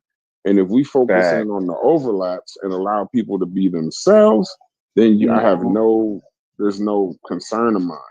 It's when you think somehow Now that a black farmer and his subsidies means anything to someone in California with gang members or someone in Detroit with deindustrialization, then that's a flawed effect because they just don't care. But what you can get us all to galvanize on is a political block. We all suffer from lack of political representation. Even the rich one, the poor one, the economic one, the creative one, we all suffer from lack of political representation, wealth, and that inequality. Because even that rich black person is not really a rich black person when he gets into a room with even the least rich white person damn near in the room. So when you go into we all have that kind of isolation. Poor people feel like ain't nobody there for them. And then there are times when the rich guy goes into a room and he feels like ain't nobody there for them, and he don't get the same access to build his empire larger. So if that's what he's saying, overlapping, I agree. But we don't all share the same issues. But if we're gonna galvanize on those issues that bring us together, and then when we create a bank, don't create a bank just for black people. Just create a damn bank. And then put all of the funds out, and then we can start helping those factory issues in Detroit, those safety and school issues that we got in California. Start building institutions, create a political bloc. Like I said, we have a financial literacy issue, but on top of a financial literacy issue, we have an access to capital issue. So you can't financial literacy. It does matter. It makes you work good with what little bit you got. But if you take access to capital and put it with that financial literacy, now you got a superhuman. And here's the thing, though, Brass. Taking it back to the original conversation, we can do all of that because we can sort out and find those overlapping issues that we should focus on, right? But I don't know how the fuck to include a Nigerian or goddamn Rwandan I don't know how to include continental Africans in the goddamn conversation and make it beneficial. And that's what that was the initial crux of the conversation, Chef. Because like think about it. We're having an entire conversation about how we can find commonalities to organize and do such and such here. So I don't know what the fuck the original conversation with brother Reggie and T-Dot was somehow including continental Africans in that shit, and at that point you'd be completely fucking lost. I would be lost as to how. I don't know their fucking problems. Their problems aren't my problems. We're talking about how Californian problems ain't goddamn Baltimore problems, and Baltimore problems ain't goddamn Atlanta problems. Let's throw Nigeria in it because them niggas is dark skinned like us, or because some of us came from there. It gets fucking crazy, bro. Other human beings just don't think like that, bro. I don't know.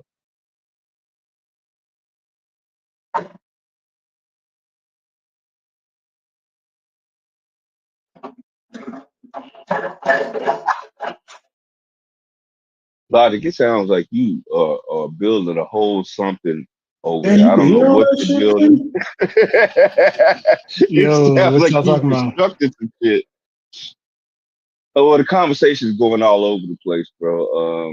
I just finished. I can get out. I can stop making noise, but I mean, that's actually unbelievably complicated. I think when you really try to get to the bottom of all of that, I think it's really complicated when you're talking about. Then you want to politicize it to a place where you almost have to be. You got to be forward thinking in a way that you might actually need to go beyond what's real right now. You know what I'm saying? So Because right now you can't see this large particular group, but you would have to imagine that in order to, you know what I'm saying? Like, but it's not wrong. It's not wrong to actually do it. So, but I think that's incredibly nuanced, and I don't know. I think But both when it sides gets have good points. I don't think that it there's a gets to right a answer. certain point though, Logic, where it becomes fantastical though. And that's a lot of what I heard in this conversation this morning. A lot of fucking fantasy. And I and it, most of them, yeah. See, I don't want to keep Just say chastising the the shit, brother. man. Out of here. But see that you already knew what I'm talking about, bro. Like that when you go too deep into that Pan African shit, bro, it gets weird. And it gets complicated and I don't understand the benefits, because look at how much of a conversation we can get into about right here on the continent of the United States and how different and how difficult it would be for us to organize, even as Black folks. And then when you, like I said, when you add that other element, bro, like it just if that's what you were speaking to, bro, that's where the conversation gets sloppy, and to me it gets into fantasy because something like this shit just it gets retarded at a certain point. Like let's just My least favorite part. My least favorite part now is definitely like when I hear CDOT, I hear war, I hear conflict. Like the fact that yeah. he won't admit it, like that's where I'm like, so now it makes me feel like you ain't thought this out or something. Like so you're complaining about being the minority in America, and you think you're gonna change that without conflict? Like what? Like you know what I'm saying? Like what are you actually talking about? You know what I'm saying? Like we might just need to scrap that page out the whole plan. You know what I'm saying? If it's contingent upon going head up with America, we might need to rethink that. That's just all I'm and just some of the ways that we talk when it comes to that Pan African bullshit. Like if you were to hear, like imagine this was a group of white people talking the way we were talking right now. Oh, like, we ready to burn that shit down, man. Yeah. Burn that shit down. You know what I mean? The Black man, this, we gotta unite. It's cracking. I'm just saying, bro. Like it's, I don't know. But I guess I'm a coon for even saying that. Let me shut the fuck up. You're a what? You called itself a coon. Yeah, what happened? Well, yeah, because that's what I'd be called for even bringing up that point. The fact that, because I said earlier, like we talk like some fucking traumatized people. No, like the people who we sort of indict with these grand plans, they not only don't do it, but if we were to hear the quote unquote meetings that we claim happen, and we would hear like a bunch of white people talking about how they were going to get together, like that's not how the shit happened. Like just imagine that shit. Well, it doesn't have to. It doesn't have to. The difference is there are subtle shifts you can make. There's no political block. Mm-hmm. When you don't have political representation in a country like the United States of America, you're always going to feel pain as a group. Right. Because the politicians have no reason to do anything for you at all as a group. So that's where Chef would be 100% correct, because when those political groups get up there, there's the Spanish one, the Asian one, the LGBTQ, the Jewish one. Group. Well, not even no, they don't got to be marginalized. They just got to be a group to have one. So So when you have one, like for example, there was a during COVID in New York. For some reason, I don't know, I need somebody from out here to concur, but for some reason, Asian people just started getting beat up by Black people. It was like a Asian thing. They made it like all over the news. They were showing black people walking up, beating up Asian people, right? I Now, think I remember when that. you looked at the stats, it wasn't even a real thing. It was just because they have representation in New York, voting representation, a political bloc in New York, they can bring attention to, 20 crimes involving blacks and Asians and turn it into something else. And then they could turn that thing into legislation and a lot of attention and a lot of funding. And then now there's a law where certain crimes can be turned into hate crimes because, and all of that is because of political representation. Because if you don't do it, you may not be elected again. Like grown man, yeah, everybody's fucking. So Actually, I do remember that. I remember that because they have remember, that kind of power. Yeah. Now that I remember, the reason for it was because it was so propaganda is a word. It was like it wasn't really, and it wasn't even never really like a a hate thing. Yeah, it wasn't a hate thing. It wasn't like a black people hate Asians. It was just they had enough power to make it a thing. Like for example, you can say we have social pressures that we can affiliate. Mm-hmm. Let the wrong person say NIGGA and we can put their job on social media and Black Twitter can get to work and Instagram can get to work and then we'll call the job and this, that, and the other. And then we'll see a message later, hey, he got fired. And we'll all celebrate like we all did it. But that's just the social pressures of stuff like that. But now call a Jewish person the wrong name and the Anti-Defamation League will make your life very difficult. No matter who you are, of any kind of status, it doesn't matter. So the ADL is not playing with niggas, right? But but Jews have a very powerful political bloc, and then you go also forget the actual racial blocks that people have. Now you can go in big pharma.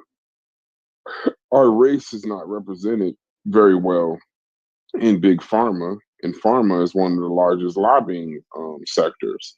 So even within that, you don't have to petition politicians. You petition big pharma to make sure that your race is represented. To where in our area we do a crackdown on crime for selling opioids and using them, whereas in other areas you just get rehab centers, a lot of good therapy, and more of a different story, a different painting. So the politics is a very interesting thing. I just don't ever think the solution is a whole bunch of black people move to one place.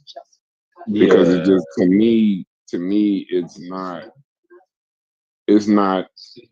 how the United States runs.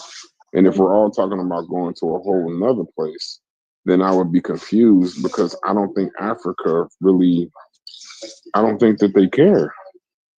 I don't think in my opinion that Africa is concerned. They're trying to put all those countries. Their Pan-Africanism is the actual Pan-Africanism, in my opinion. They're trying to put those countries together over there.